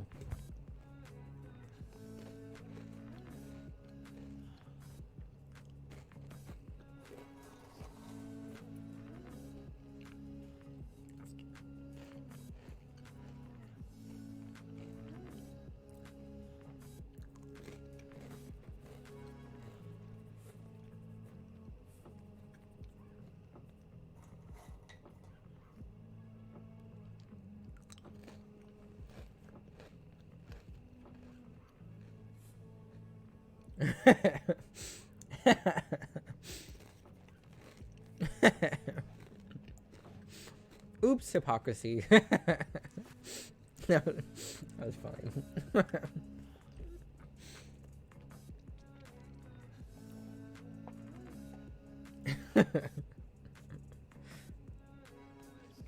Which means either you're dating an absolute moron, or more likely he did it on purpose.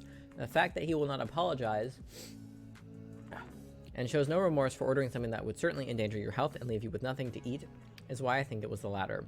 Yes, some people do try to cause harm to their partners. Maybe he was mad at you for some slight. Maybe he just gets his kicks this way and is starting to show it. Maybe he likes weird control, or maybe he's just stupid and can't apologize. If that's the case, that alone is a major deal breaker. It will happen again and again. Wait, he could be a moron and completely shellfish? Terrible. You suspect he is shellfish? That would explain why he would be annoyed by her allergy. True. Honestly, if I was dating someone as shellfish as he is, I'd be pretty crabby too. I could never, I'm not reading this. I can't do it. I already want to jump out of a fucking window. I'm not reading the whole, nope, I'm not doing it. Not doing it. All right. Am I the asshole for telling my daughter who is facing homelessness that only her and the baby can move in with me, not her husband? Hello?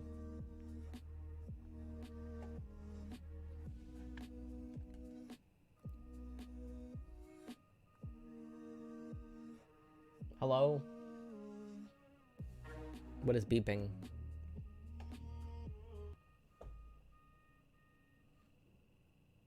Is that a reversing signal? It's a very whiny one.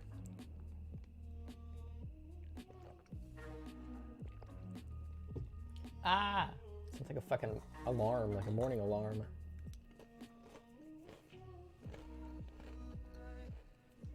Oh.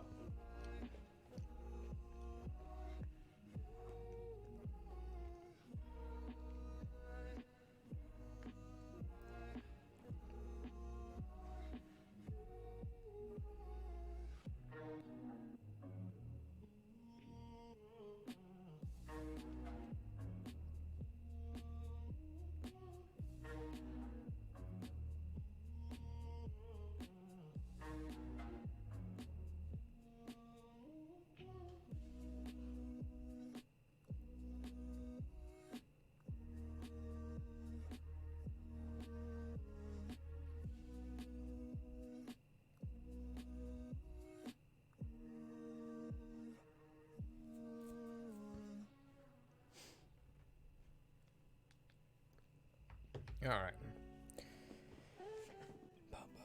I just got the message I was waiting for from my potential guest this evening. I now know that I will need to order my food,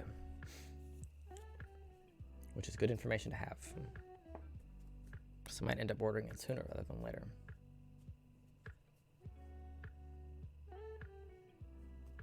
Although I gotta try not to nap today. My goal is gonna be to not take a nap today after stream, because yesterday I took a nap after stream, and I say took a nap because I slept till 11 p.m. So it wasn't really a nap, because I went to bed at like 4 and then woke up at 11.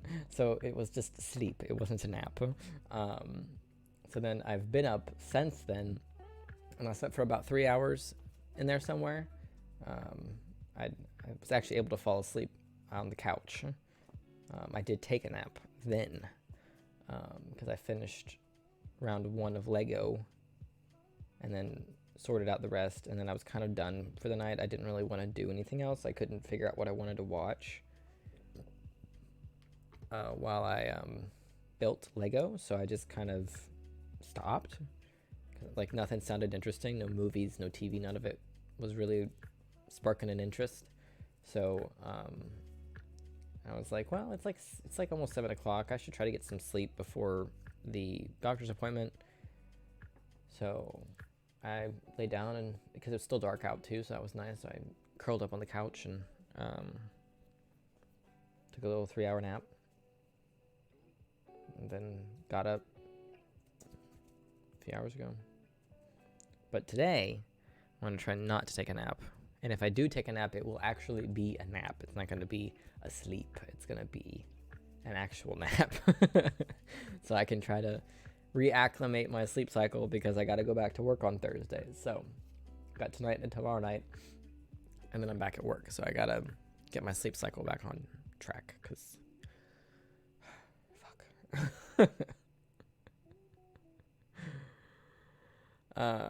Jimmy says, we currently have a drama on TV that is covering how multiple post office employees were falsely arrested / convicted for theft years ago, only for it to come out that it was a bug in the software. They are still yet to be reimbursed all the money that they are awarded. The government keeps pushing it off somehow. They are hopeful that the drama will bring it to more people's attention, but it's been in the news loads over the last few years.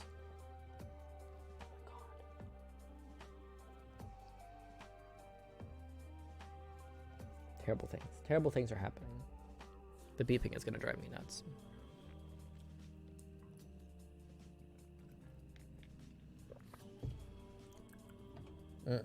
All right.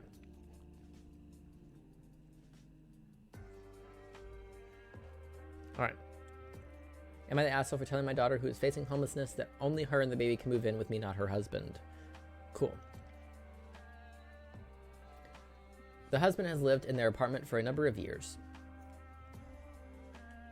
Okay, that's how the post starts. Cool. The owners recently sold it, and the new ones are moving in, so my daughter and her husband have to move. The problem is the rents have gone up dramatically. The rent they are paying is $1,100 for a one-bedroom, which I thought was a lot, but now that I'm trying to help them find a place, most are now going for around $2,000 a month or more. They cannot afford this. My daughter knows she is always welcome at home, granted a baby complicates things. I wasn't happy about her having a baby. She's young, she just turned 22, but I would never deny her housing. However, I cannot stand her husband. Let's just call him Aaron for simplicity's sake. I wouldn't invite Aaron over for dinner, let alone let him live with me. Aaron's in his mid-30s.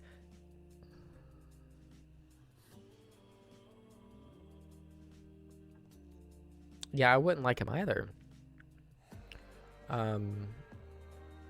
I know it's not your business because she's an adult, but I wouldn't let him date her personally. But mid-30s, young 20s, no. That's a nope. Criminal history, hair-trigger temper, chronically immature, and has one hell of a jealous, possessive streak that has caused strain in their relationship, which I obviously do not approve of. Can we get black flags? Honestly, we should. I'll just grab a handful of red flags and just wave all of them at once. Just all of them. Just. Does that suffice?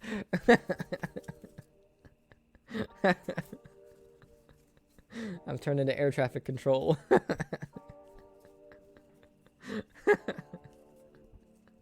Ah! Ah! Ah!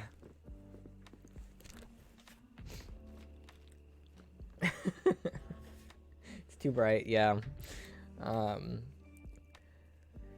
Honestly, when she told me she was pregnant, I finally thought we'd be rid of Aaron. I genuinely thought that's exactly the kind of man to ditch. They've been on and off over and over since she was about 18 or 19. Alas, if anything, it made him cling to her tighter. They had a very rushed wedding, and this is the longest stint together without any breakups, just over a year. Well, of course they've been breakups. He's in his mid-30s, and she's 22. They're not going to have anything in common. It's gross. There's still been the fair share of dramatics, of course, but I am surprised they've made it this far. Even so, I simply don't want to live with Aaron. I don't like him. I don't want him around me. I go above and beyond for my daughter and the baby. They can stay as long as they need, but not him. Obviously, this has created a rift between my daughter and I. She doesn't want to live separately from Aaron. I told her that she needs to figure out alternative arrangements. Well, their move-out date is rapidly approaching, 15th of December, and they've still not been able to find a place. And she's panicking. She's been begging to let them stay. I've reiterated my terms. Aaron cannot stay here. This led to a lot of tears and some angry words, namely me being an asshole. I can genuinely see why she might think that, but I also have to think about myself and my own sanity. And also when she gets older and inevitably he gets more abusive and they eventually break up, hopefully, she will look back on it and understand why you don't want him in your house and why you don't like him. If she's adult enough to get pregnant and get married, she's also adult enough to figure things out. Either she accepts your terms, it's your house, or they can stay with friends or his family. Can't have it both ways. Yeah.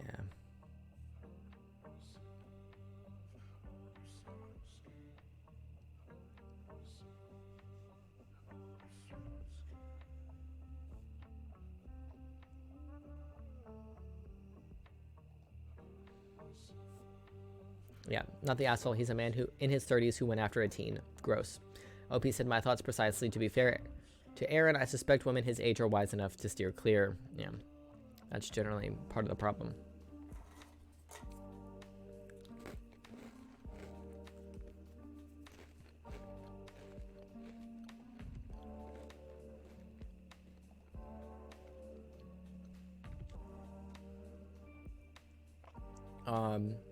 Not the asshole. It's super important that you hold your ground and expect Aaron's behavior to deteriorate. This is your daughter's opportunity to get an abusive man out of her life. Yes. I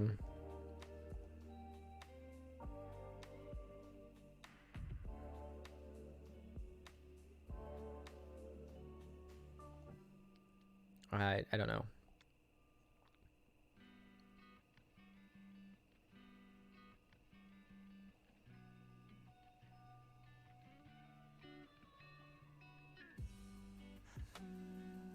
Oh, and the update? I don't know. I've not read the update yet.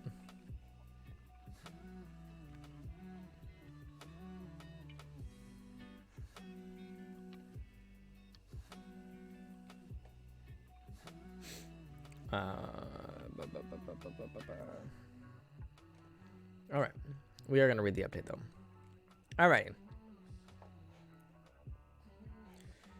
Update. I do believe because of my anger and frustration. Oh, well, I'm not going to go find it. So we're just going to read this update. I do believe because of my anger and frustration, I exaggerated Aaron's flaws in my post below. Has he struggled with his temper? Yes. But I should not have described it as a hair trigger.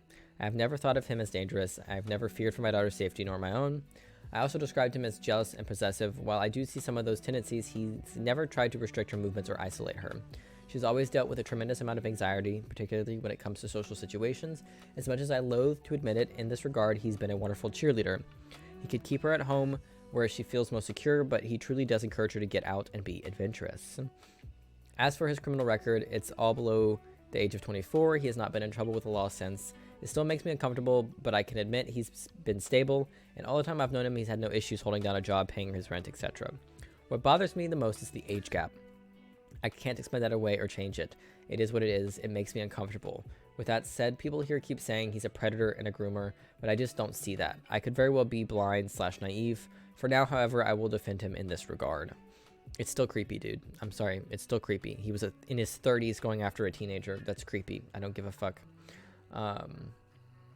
Anyway, if posting here has shown me anything, it's that Aaron's not nearly as bad as I had built him up in my mind. So many people here are imagining a monster. He's just a guy. He means well. He's trying. He's still irritating, opinionated, immature, and talks too much, but he does try his damnedest to take care of my daughter. He is a capable, present father and loves being one. They are married. He is family. Lots of people have stated they are a unit. They come together or not at all. I've started to agree. It's for that reason I've decided to allow them all to stay with me while they figure things out. Yeah, they caved.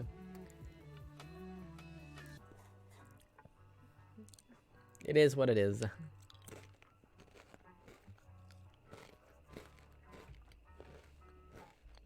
Yeah.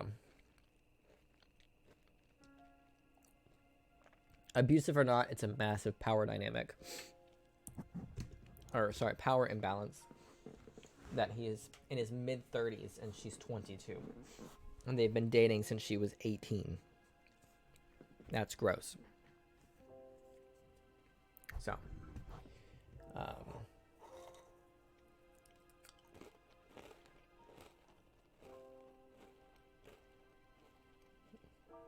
Quite possibly strange, yeah.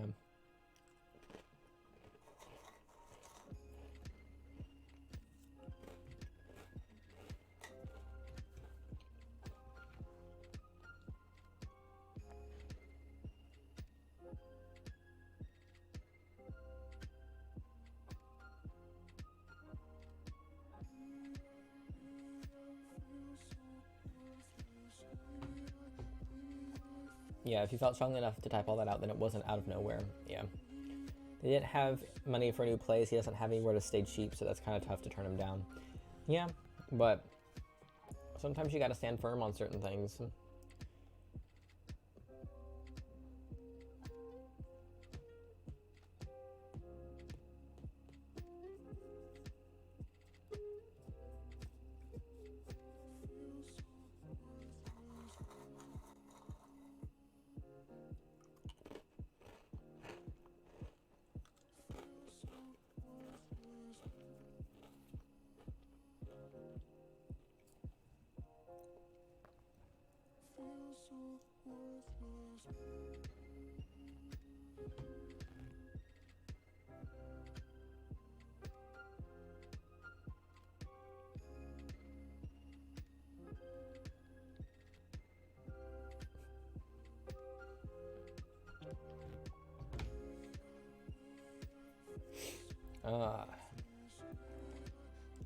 So that last guy should be in jail because he's gross. But in this title, am I the asshole for telling my brother, I guess you go to jail? Should be interesting. I, 32, and my brother, Tim, 24. Sorry. OP is 32. My brother Tim, 24. Oh my god, hold on.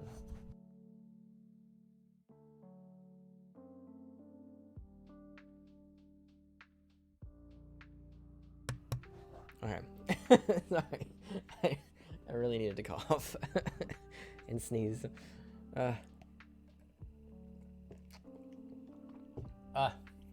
Struggles.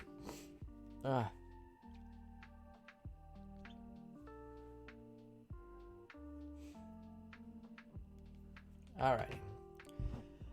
OP is 32. My brother Tim, 24, is trying to go to film school. In July, I got a flag on my credit report of someone trying to co-sign my name on a private student loan. I found out my brother somehow got the information from my mom, thinking I wouldn't notice. Tim is on the spectrum. He doesn't have great judgment, but my wife is pissed because we are living with my in-laws on the other side of the country, saving up for a home once/if the interest rates drop. I have kept my credit flawless. So I did the thing you're supposed to do and reported it for fraud. I tell my mom and she doesn't say much. It slowly comes out that my brother couldn't get a loan and he found some paperwork about my parents that had my SSN on it laying around. Social security number. He couldn't get the loan without a co-signer and put me down. It takes months for this to come out, so my wife and in-laws pressured me to file charges on Tim. I told my mom what Tim did was wrong and illegal, and my mom started crying and handed the phone to Tim, and I explained to him about what he did and he needs a lawyer. Again, Tim is autistic and started panicking about what will happen to him after the headache of his actions and everything that's going on, and I said, guess you go to jail. Since then, Tim went into a bad state and his meltdown caused him to be on a psychiatric hold. He's in bad shape and my family blames me because he keeps saying I'm going to jail. I don't know if he actually would for what he did, but because of what I told him, he's regressed bad and has been in a panic for weeks and is not getting any better. My parents did get him a lawyer to try to calm him down, but he's back in the hospital again for another stay. Yeah, it's not any less illegal because he's mentally ill. I agree.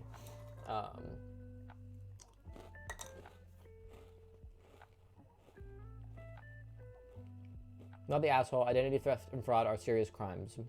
Yeah.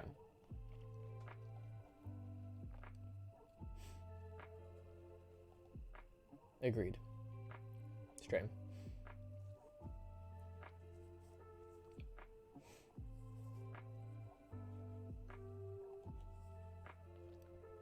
The lending institution has a lot of explaining to do.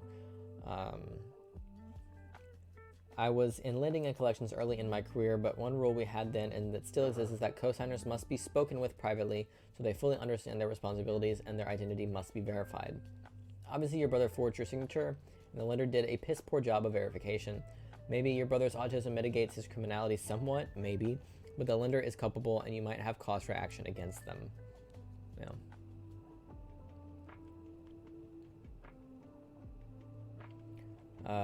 Did the loan go through with you listed as a cosigner? Are you currently the cosigner of record for the student loan? I think that's supposed to say on record. OP said, yes, I had my credit alerts on and say a hard inquiry and call Med the number right away. They apologized and said it was an error. I didn't know it was my brother until later on when it popped back up and he started attending in August. Interesting. No, not the asshole. I don't really want to get into all the legalities of it.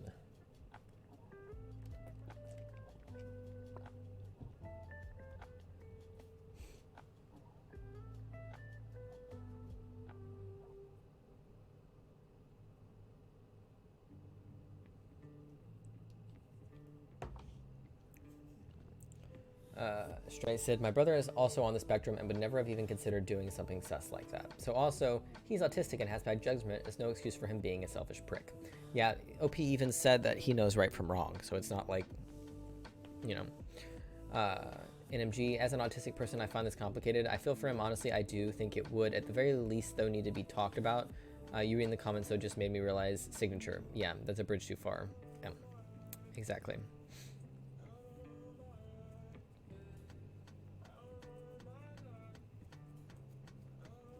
Just because you're autistic doesn't mean you don't know right from wrong. It doesn't mean you can't know better. Autism is a very wide-ranging spectrum. There are certainly autistic people who don't know right from wrong, but this specific person does not seem to be in that category. So, because yeah, that requires a lot of. It's not just, oh, let's put the number down and maybe he won't know. They had to fake a signature and everything like that. Exactly. It's still a crime, mentally ill or not. Crime is crime. Hello?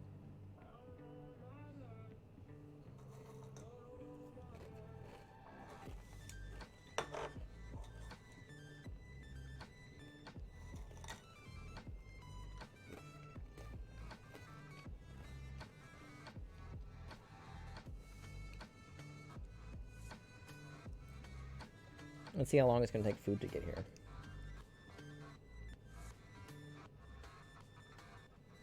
Hold on. I need to look at something else first.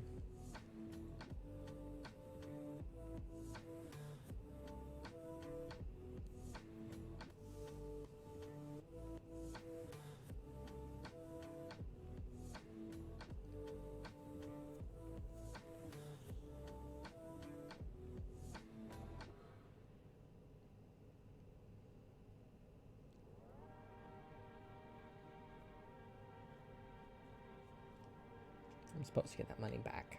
I gotta keep an eye out for that. Okay.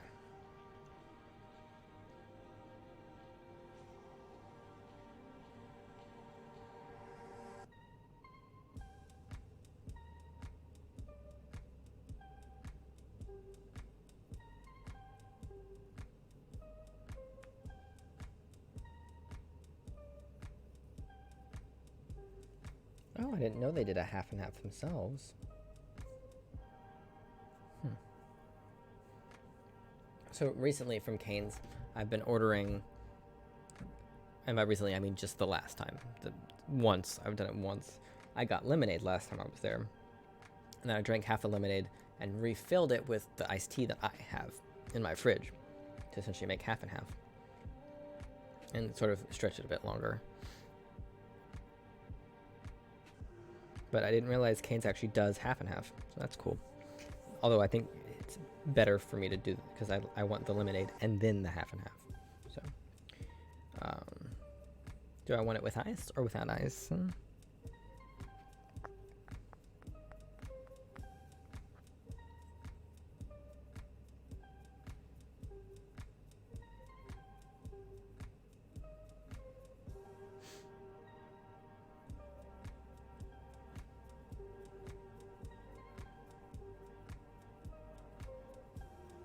Oh, I hate how it doubles the cost of it.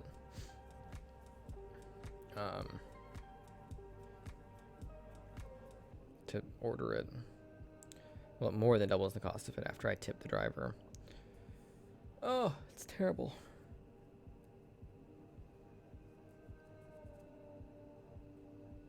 $20 to 30 minutes. Okay. I just wanted to know how long it would take. Because you had to pay the delivery fee. It's not part of the Dash Pass, which is unfortunate.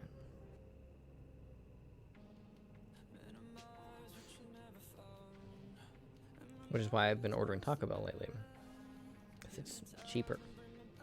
Or, well, it's not cheaper, but it's the same price, but I get more bang for my buck.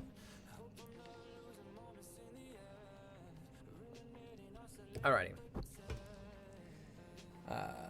My brother is the opposite. He co-signs for my sister's stuff because he's overly nice. Yeah, you'll never catch me co-signing for someone's shit. It's usually not a good idea. Unless you literally live with a person and it's like you're co-signing it because you, like, it's like co-signing on a lease because you also live there. You know, like,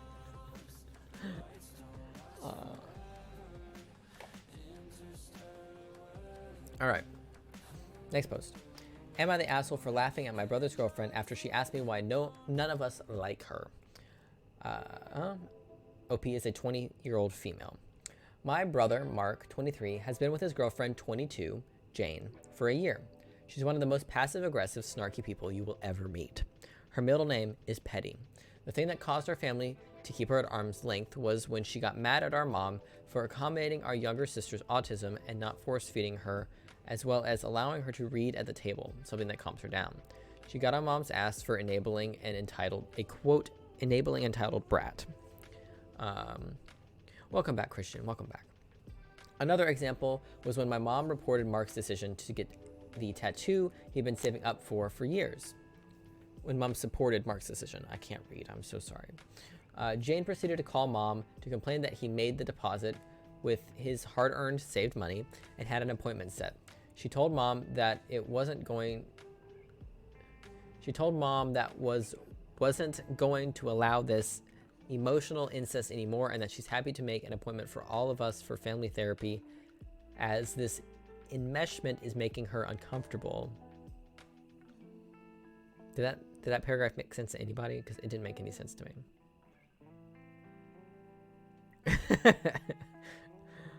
She's continued to make comments like these specifically to mom, and is discussing how little respect she has for pretty much everyone but herself. She's not been invited to Christmas this year, but Mark is. It's unclear what they're planning to do yet. A few days ago, Jane called me as mom has her blocked. She said that she was 3 months pregnant and went on a long rant about the family dynamic. She then asked, "Why don't you all like me?" I laughed out of pure shock and asked if she was serious. She didn't even respond. She just said, "I'll call you when you're in the mood to be more mature," and hung up. I told mom about the situation and she's on my side, but Mark is fuming at me for laughing at Jane's question and angry at mom for being on my side. Mom just told him that he needs to talk to Jane about her constant comments and insults, and she's expecting an apology. Mark won't talk to me, and Jane blocked my number. Am I the asshole? Edit, the tattoo has nothing to do with our mom. It's an octopus on his arm that my brother designed himself. He does art and wanted to be a tattoo artist. No, not the asshole. That's kind of funny, actually.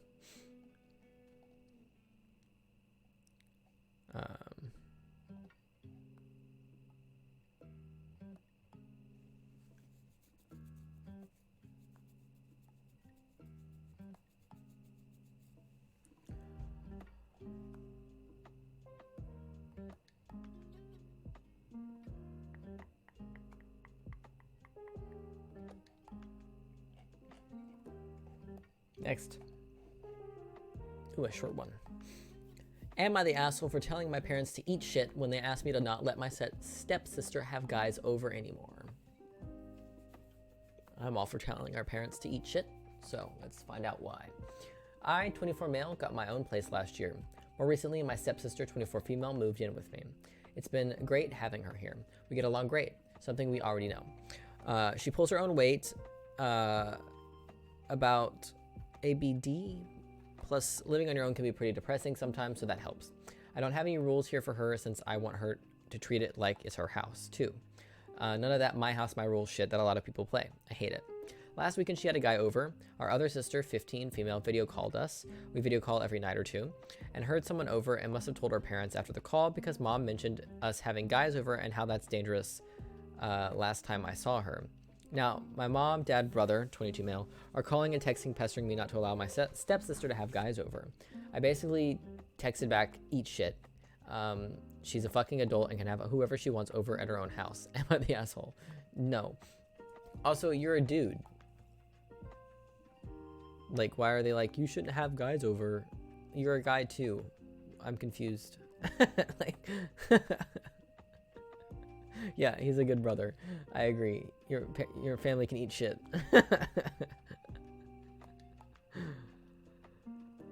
24. I'm 24. If my parents tried to tell me what to do in my own house, I'd simply laugh. They can cry about it in their own house. Exactly.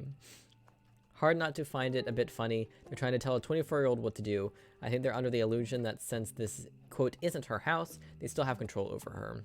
Yeah.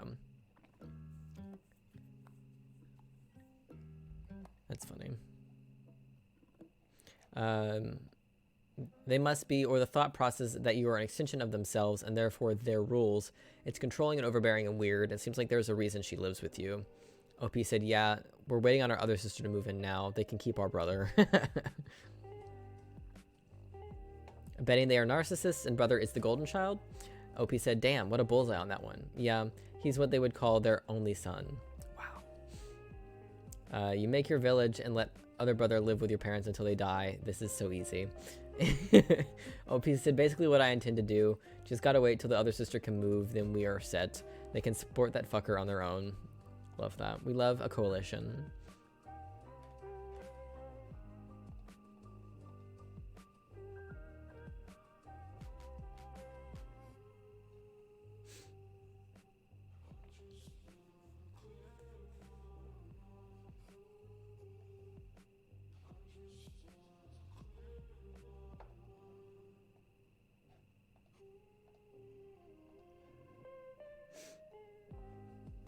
Strike down his own father and take his power. Yes.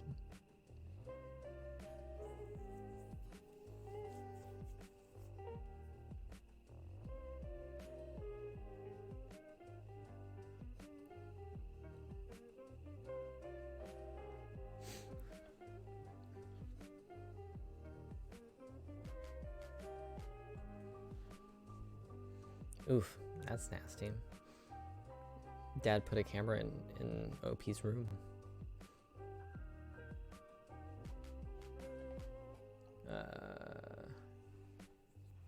Why is it always when your parents die, you'll regret cutting them out, and never when your time comes, you'll regret not apologizing to your child for the things you did that drove them away? It's that right there. It's that right there for me. See, here's the thing. Semi-related, but not really. So I spent my holiday with my mom's side of the family, the extended family on my mom's side. And it went great. I wasn't misgendered. I wasn't dead named even a single time. The closest we got was someone went to say she, but corrected herself partway through the word to where it didn't even really sound like she fucked up. Anyone who wasn't me wouldn't have noticed. And the funny thing is, the first night I was there, I was in a room of people where this next youngest person after me was 50 something years old, like 58, 59 years old. And then after that, the next person was probably easily in their 70s. So I was in a room of like 6 people where everyone was at like 70 years old, if not older. And no one had any weird comments, made any weird comments, or fucked up my name or pronouns or anything. They asked me about my life, about my existence. We didn't like go in deep detail about my transition or anything like that, of course. But it was super cordial and chill and fun and great. And I had a great time, and I felt like they wanted me there. So people who try to say, oh, well, it's just our generation. Bitch, I was in a room full of people of your generation, and no one had a problem. Like, no one seemed to be struggling with it. No one looked at me weird. Like, nothing. Like, it just felt like I was in a room of people that I've known my whole life, because I have. And it was great. Like, I had a great time, despite the fact that a lot of the stuff they talked about I couldn't relate to because it happened before I was born by like 30 years. But like, because they'd routinely be talking about, oh, this show that came out in the 70s, and I'm like, I have never heard of this. But yeah, they are the cooler side of the family, to be fair. I would never put myself in the equivalent room on my dad's side of the family. That would never, no one would like that. No one would enjoy that. No one would enjoy that. It would not be a fun time to go to my dad's side of the family's stuff. Although I should get in contact with Yolanda, because apparently she and Roger divorced, which is some tea. And Yolanda is the only one on my dad's side of the family, even though she's not biologically over there, she's married in. And then like Aaron, although I've not talked to him, but he's the one whose wedding I went to, and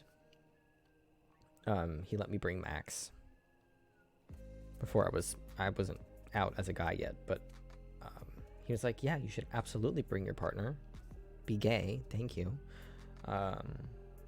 Thank you, Christian. Thank you. It is coming along nicely. Finally.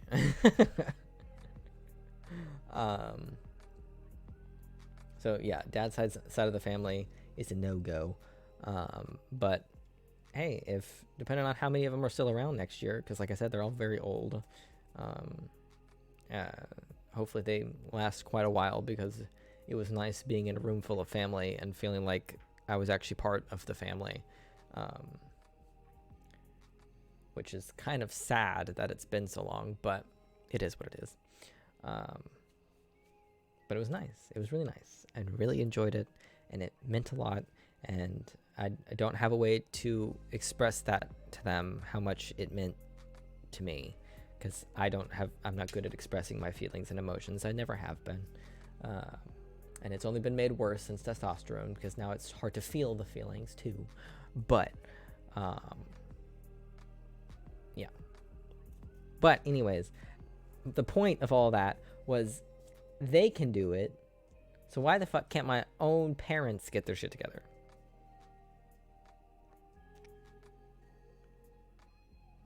You know what I mean? Like, it's not that hard. You know what I mean? Like, these people who haven't seen me in 6 years. Like, the last time these people saw me, I was a sophomore in college. And now I look like this. And y'all know what I looked like as a sophomore in college. You were there for that. So they went from seeing that to the occasional photo on Facebook to this, and no one batted an eye. Can I pretend I wasn't? You're welcome to. You're welcome to pretend you weren't there, Stray. Maybe.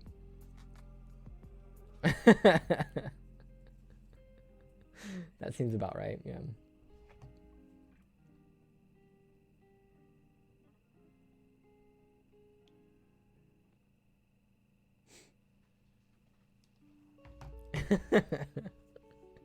I have changed a ton. I still had long hair, like long, like would be out of the screen, long hair back then.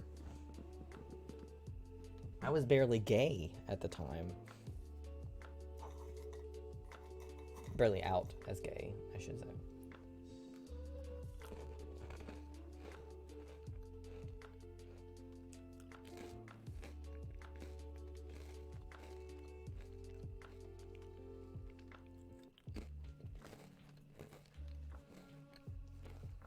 Oh yeah.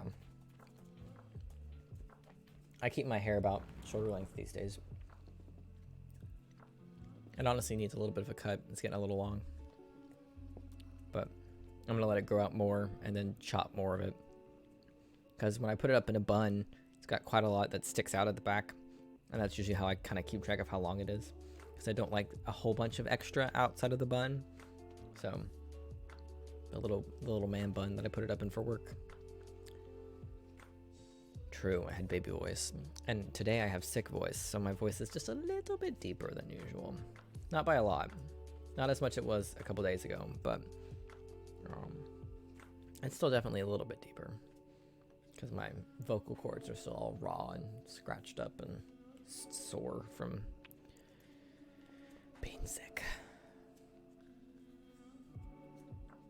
Yeah.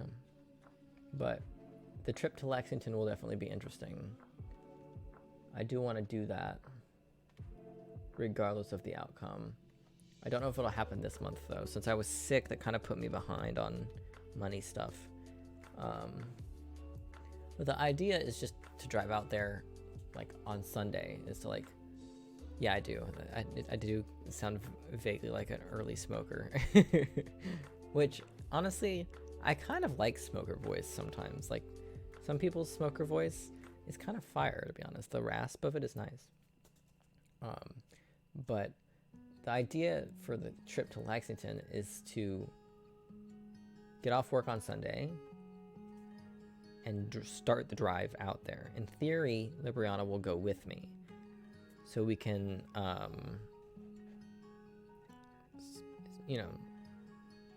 split the drive. One of us will start the drive. Whichever one of us is least tired, start the drive. And then once the person driving it gets too tired, we'll swap. And the person who didn't drive initially will sleep initially. So we'll both get some sleep on the drive, and then we'll get there on Sunday, Sunday probably night. And then either stay awake or go to sleep or whatever.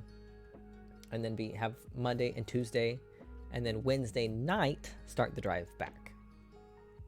And split the drive in half. Because it's like a, I don't know, 12 to 14 hour drive, something like that, from here to Lexington. If it's just a straight shot, if we don't try to like go to Nashville or anything like that on the way.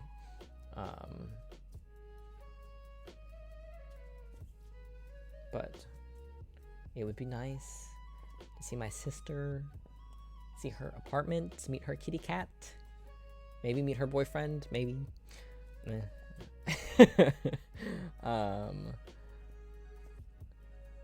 See my papa, see Chris. Haven't seen him in a minute. Maybe see my parents. Maybe. Yep, she has a kitty cat. I can't remember what his name is. My brain wants to say his name's Merlin, but I don't know if that's correct.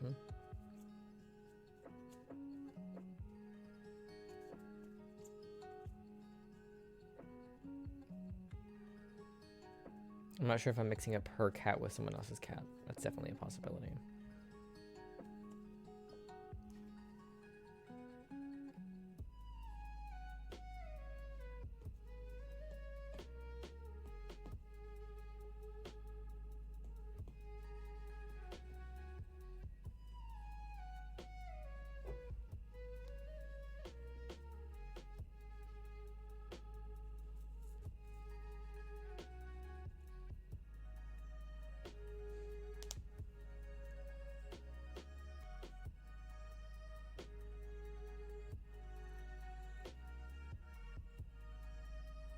The boyfriend isn't important, only the cat.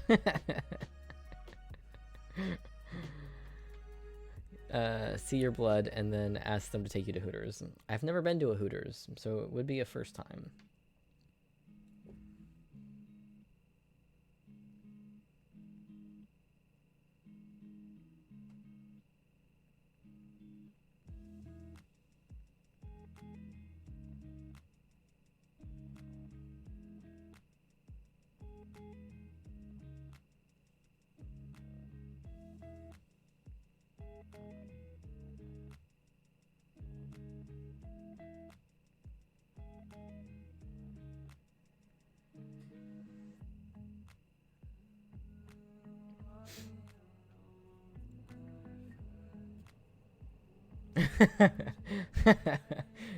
I've been as not as fun as you might think.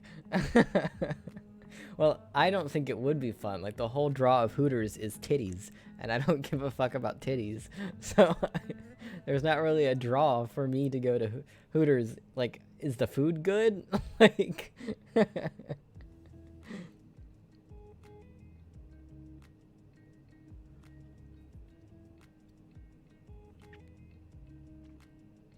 The wings were bad. Got some conflicting reports there. I love this lighting.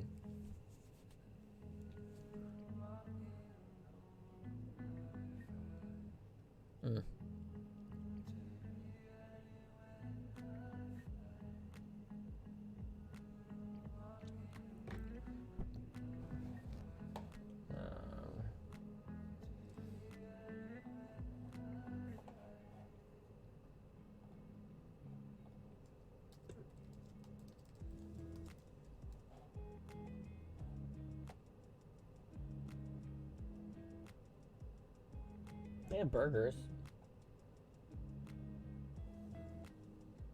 Jesus Christ. This looks like the kind of this is like heart attack food.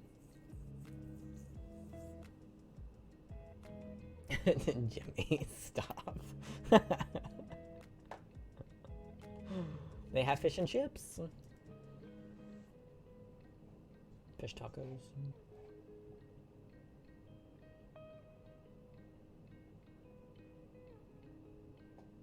So they actually have a pretty decent selection of things.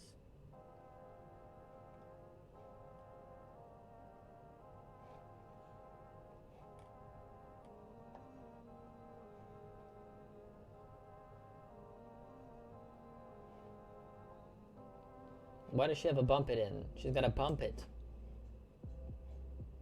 She has a bump it in. Look. Why does she have a bump it in? Why? The bump it is out. Why do we have a bump it?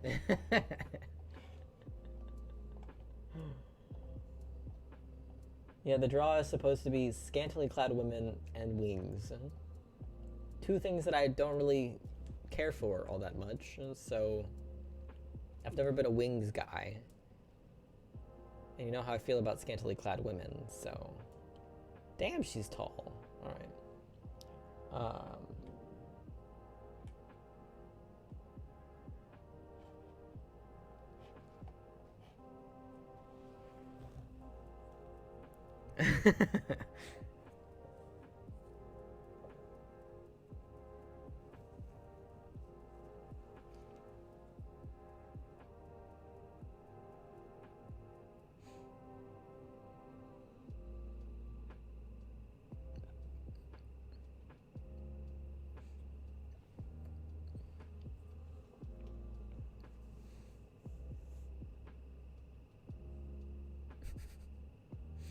Does the outfits look comfortable? Yeah. The Texas Roadhouse seemed to hire mostly cute blonde college girls.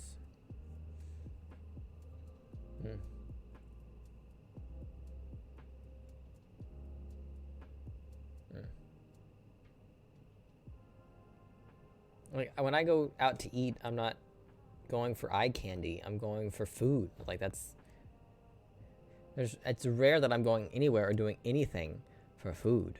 Or for eye candy, I mean, sorry.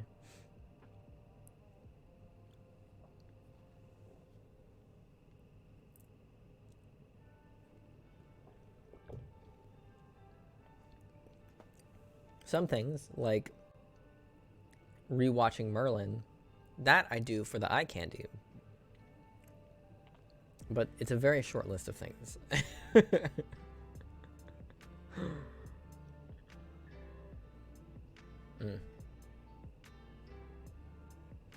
Every time I see some example of what cis straight white men want in women, I'm like, so you want a woman with constant back pain?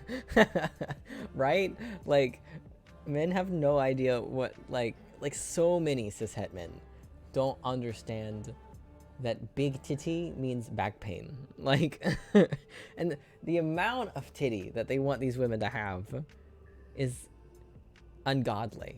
Like, that is, no, women don't want that. I'm sorry. That's not comfortable. And it also looks wrong. It doesn't look proportional or comfortable. Not to mention the bras you have to buy are like death traps. That too.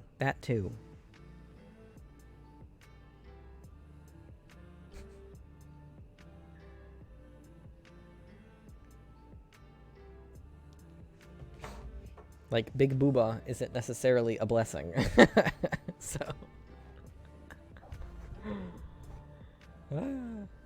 Like, I understand, like, it is a good marketing ploy to sell wings and it be like a sports bar type place, and then primarily have your waitresses be hot, skinny, big titted ladies. Like, that does make sense monetarily. Like, that makes sense. You're gonna make money because sex sells.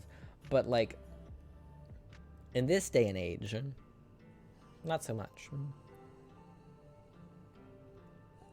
Now, if they had the same idea, but the staffing was like bodybuilders, I think that could be a cool idea. Bodybuilders of all genders. That could be interesting.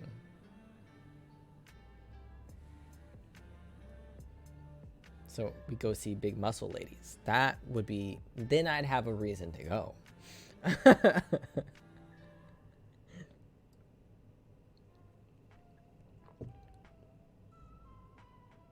I like the place that the draws the servers insult you.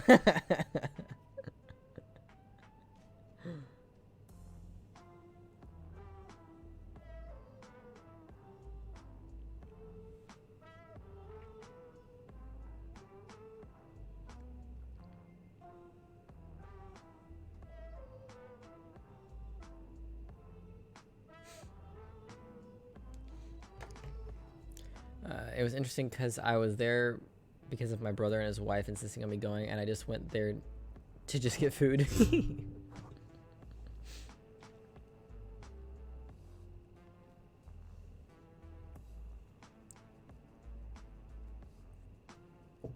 Haven't gotten any updates about my groceries. Where are my groceries?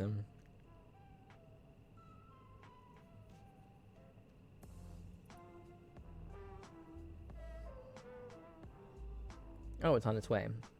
Okay. Arrival 3:11 p.m. This time I have to remember to actually put the cream cheese in the fridge.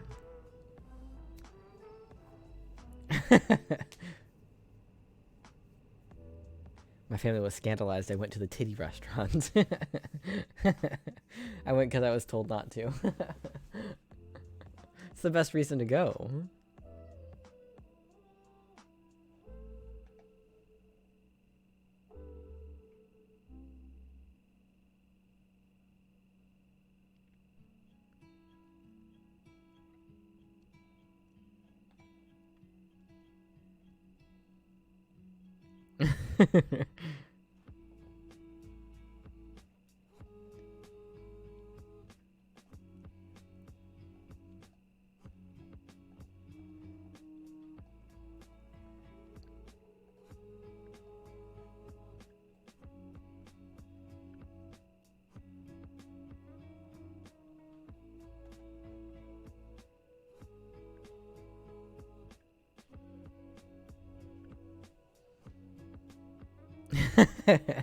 You should wear it to the holidays. That'd be funny.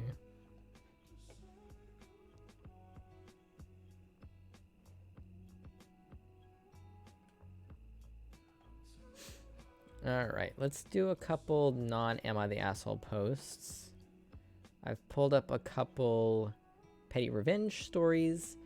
They're not very long. And then a couple narcissistic, raised by narcissists posts. Also not very long. None of these are super lengthy. Oh, you all actually have one there. I'm kind of surprised.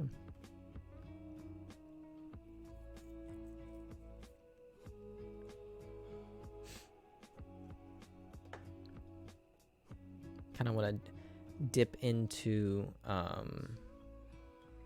some other subreddits today.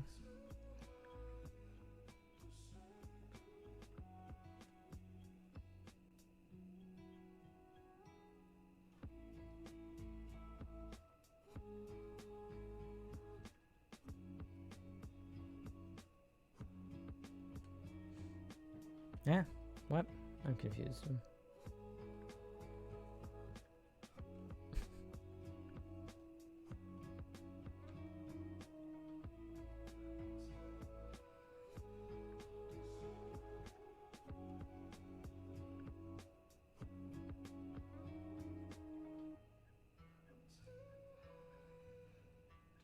Apparently the trans subreddit is ending.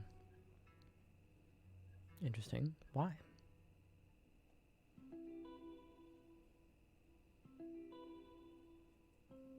Oh, okay. It's because of the Reddit change to charge people access.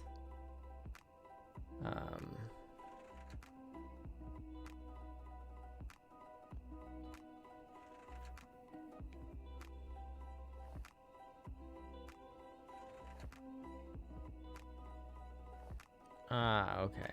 It's protest. Okay, cool. I was confused. I was like, what's happening?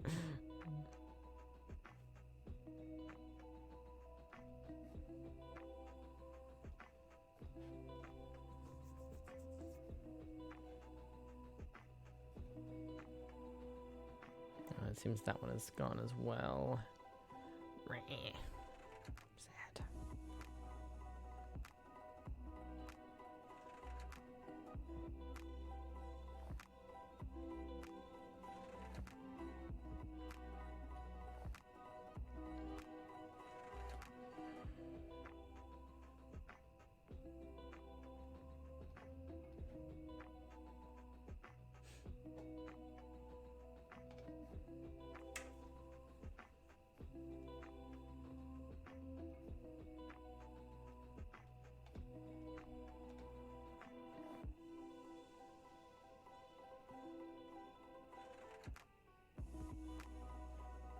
Hold on. Sorry. Hold on. There we go.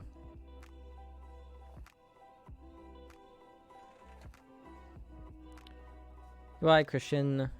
See you tomorrow. I lost it. Where'd it go? There it is.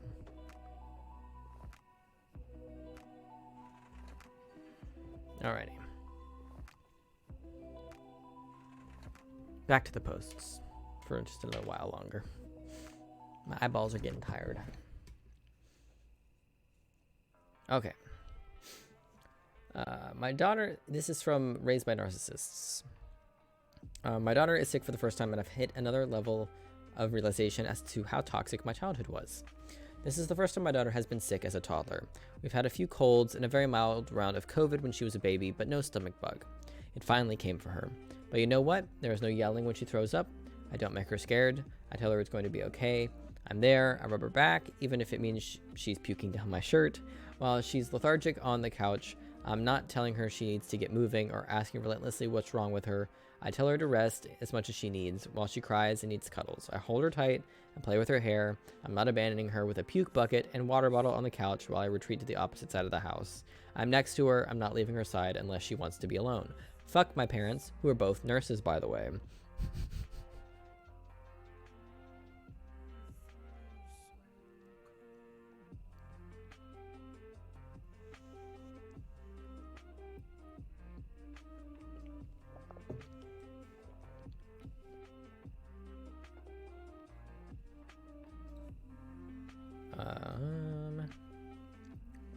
So many times I've had this experience while parenting my son in a natural, loving way. I remember one time in particular when he was around your daughter's age, he had his first nasty bug. He was sobbing and projectile vomiting all over the bathroom, including all down my chest and back. It was a scene.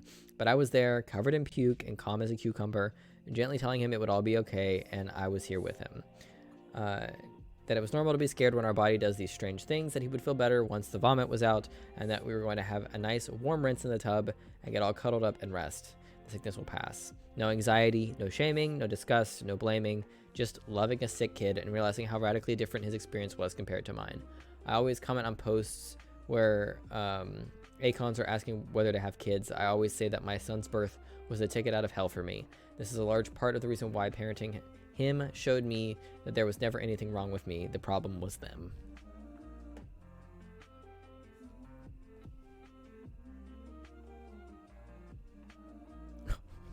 My room was upstairs, the bathroom was downstairs. Once when I was about 15, I vomited all the way down the stairs.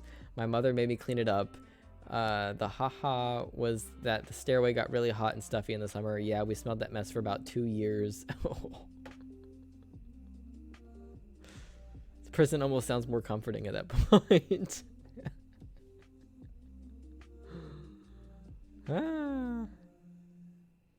You just unlocked some memories of my own childhood. I once had such an awful cough. I was up all night because every time I tried to lie down to sleep, I coughed so much that I almost choked. I think I was maybe 8 to 10 years old. Nobody came to look after me or ask me if I was all right. The next day, my mother was so mad at me for a whole day that I kept her up all night. She was sleeping right next to my room with my annoying cough and told me not to do that ever again. Yeah, sorry, my bad. Another time I had a stomach bug or whatever and I woke up in the middle of the night and immediately started puking in my bed. I think that also happened when I was still in elementary school. I still remember that night so well because I thought I was going to die because I felt so awful. Once again, my mother was really mad at me and yelled at me because she had to change my sheets in the middle of the night. She also threatened that next time I puke in my bed, she will rub my face in the vomit until I suffocate. OP, I'm so happy for you and for your child that you're breaking the cycle. It takes a lot of strength. Be proud of yourself.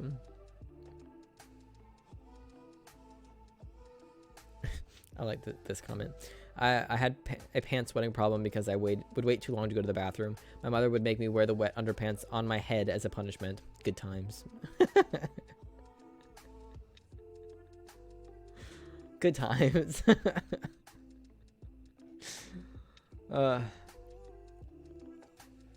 right. One more narcissists. Oh yeah. Don't you know it?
Alrighty.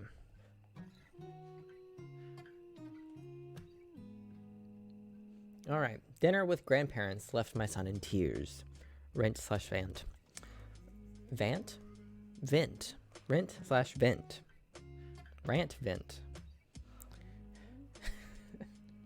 Sorry. I think I'm dying. Hold on. Hold on. Sorry. Rant/vent. There we go. Words are hard, guys, okay? Words are very difficult. Brief backstory. My husband, myself, and our 2 kids, ages 6 and 11, have been no contact with my narcissistic mom for about a year and a half now. We moved 600 miles away to a state with different grandparent rights laws after she sued us for rights to only one of our kids.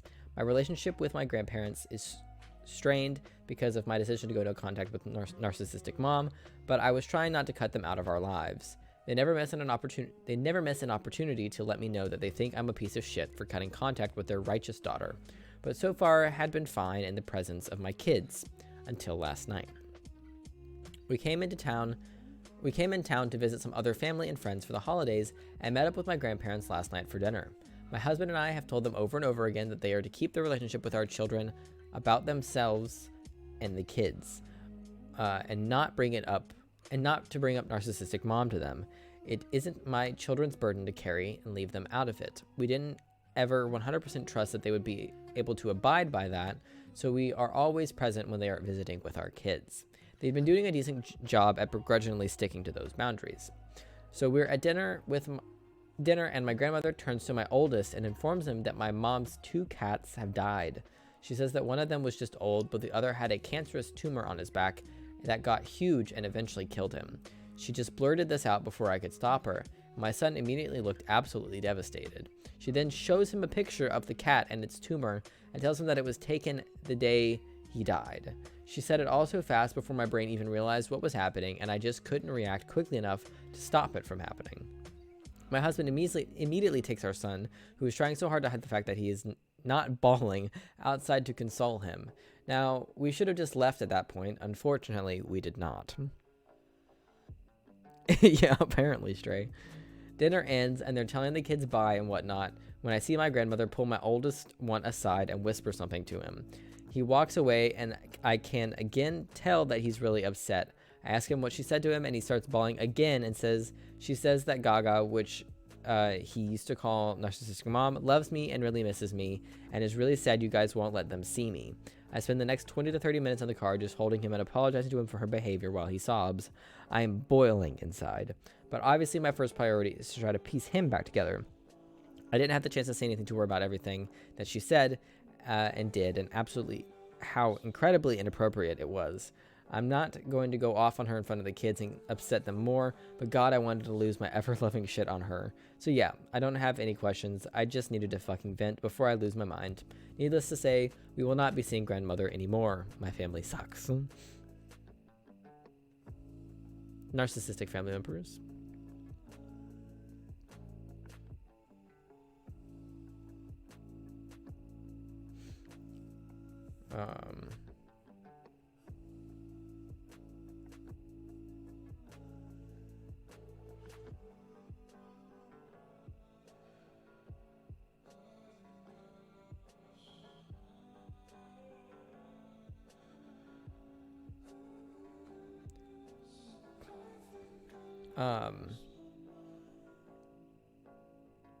It's probably a How old is the oldest? 11? 11? Yeah, 11's probably old enough to kind of have an idea of what's going on. Like with the grandmother and stuff. With the narcissistic mom, I should say.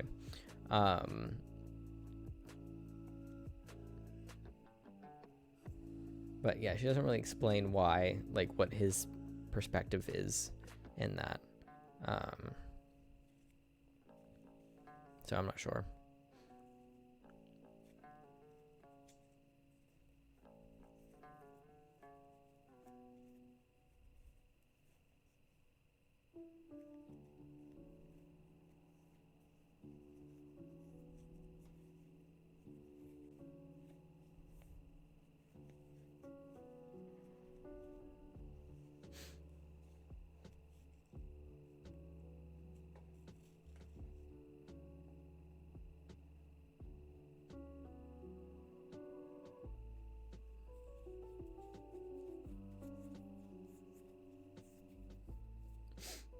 Alrighty.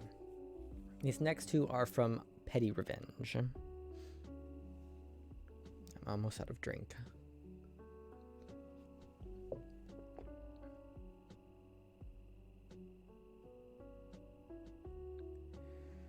Oh, let me go get a drink.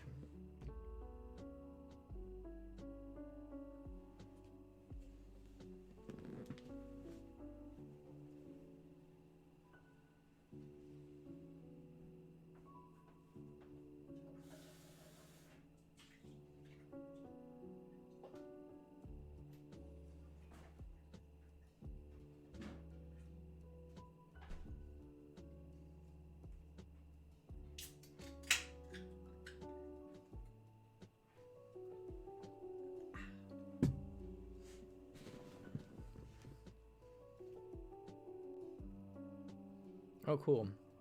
The tracking on the Walmart delivery is just like the tracking on an Uber. You can see like exactly where they are pretty much. So that's cool. So they should be here in 3 minutes. So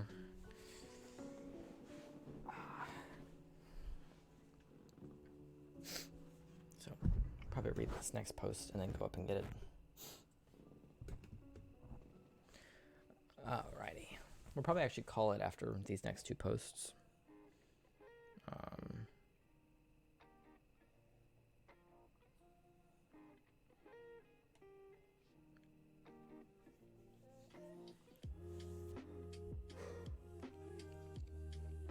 Ugh.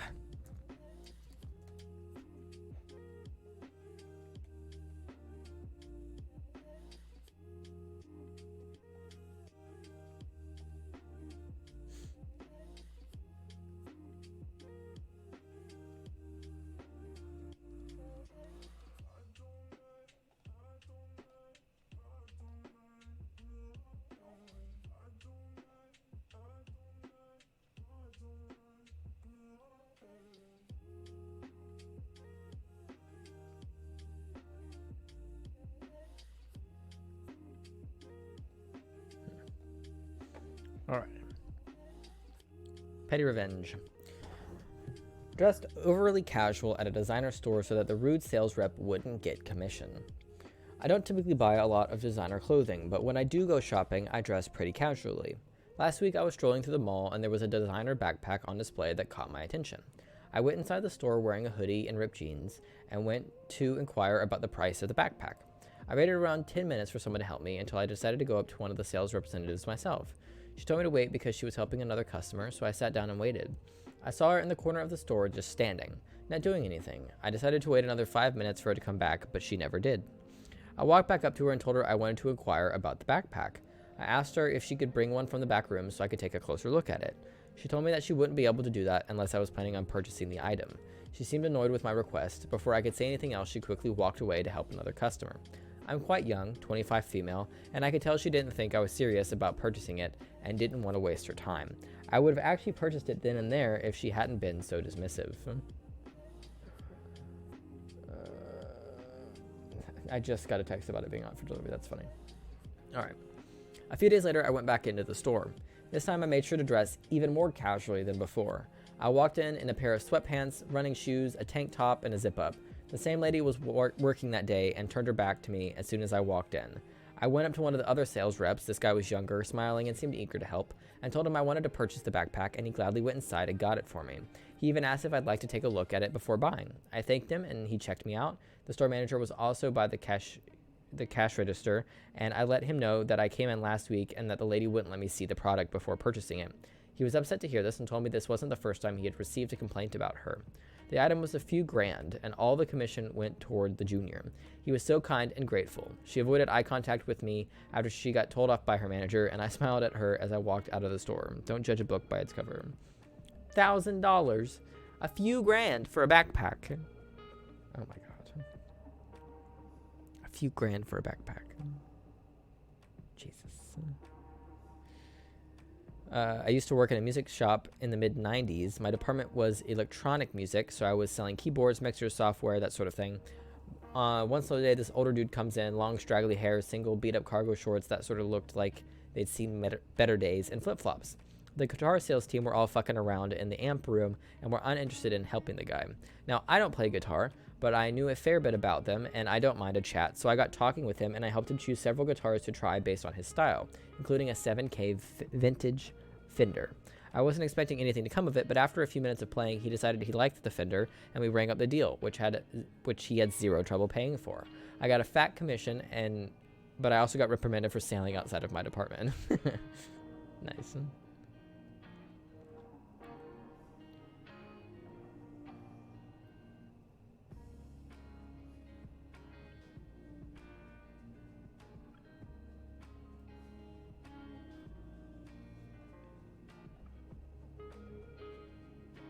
I can't imagine spending thousands of dollars on a backpack. One backpack. A couple grand on a backpack. The fuck? Like, what the fuck? Ah!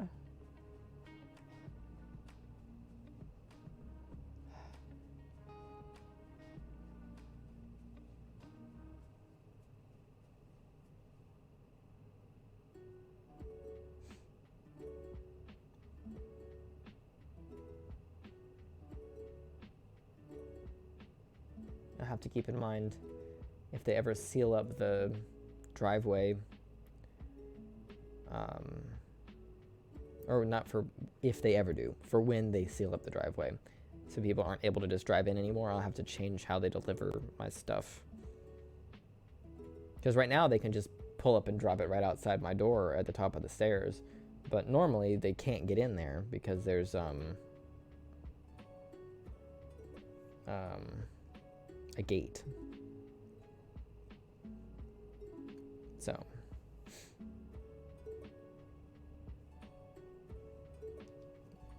we'll see. They didn't have any trouble with it yesterday, so hopefully they don't have any trouble with it today. But I don't know if they've put the gate back yet or not. I don't think they have. All right. Probably the last one of the day. 3 hours seems like good enough to me. Entitled Parker parked in my driveway, so I blocked them in and got drunk all weekend. We love to see it. Friday night, I came home from work to find someone on our block was having a large party, and someone decided they were entitled to park in my driveway. Keep in mind, my driveway is a single car lined with a retaining wall on both sides and a garage at the end. Essentially impossible for a tow truck to come pull them out without property damage. Seeing this and the lack of street parking, I took this as a cue to park right behind them in my driveway. Now, a few hours go by, and the entitled Parker is now knocking at my door, demanding I move my car so she can leave. Seeing as they were demanding, I informed them that I had been drinking and would not move my car. The entitled Parker then decides to call the police to get them to force me to move. When the police knocked on my door, I was sure to grab a beer from the fridge before I answered to talk to the officer. I had informed him that after I got home, I was unwinding and had been drinking and was in no shape to drive. At this point, their hands were tied because they couldn't tow her car out. I'm in no shape to drive, and I'm legally parked in my driveway. I ended up telling the entitled Parker that since it's a long weekend, I would be on a weekend-long bender, and they could come move my car after I go to work on Tuesday. Yeah, the absolute audacity to park in someone else's driveway without permission. Yeah.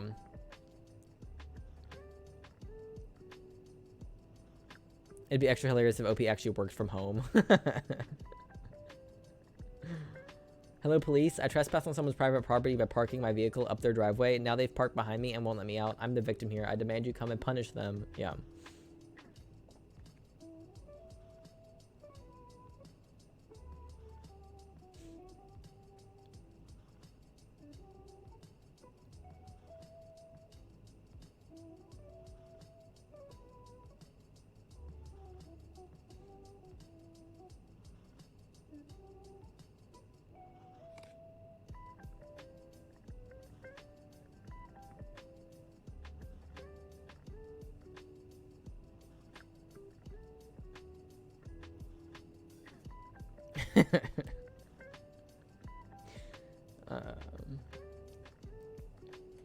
Yes, we love some casual petty revenge.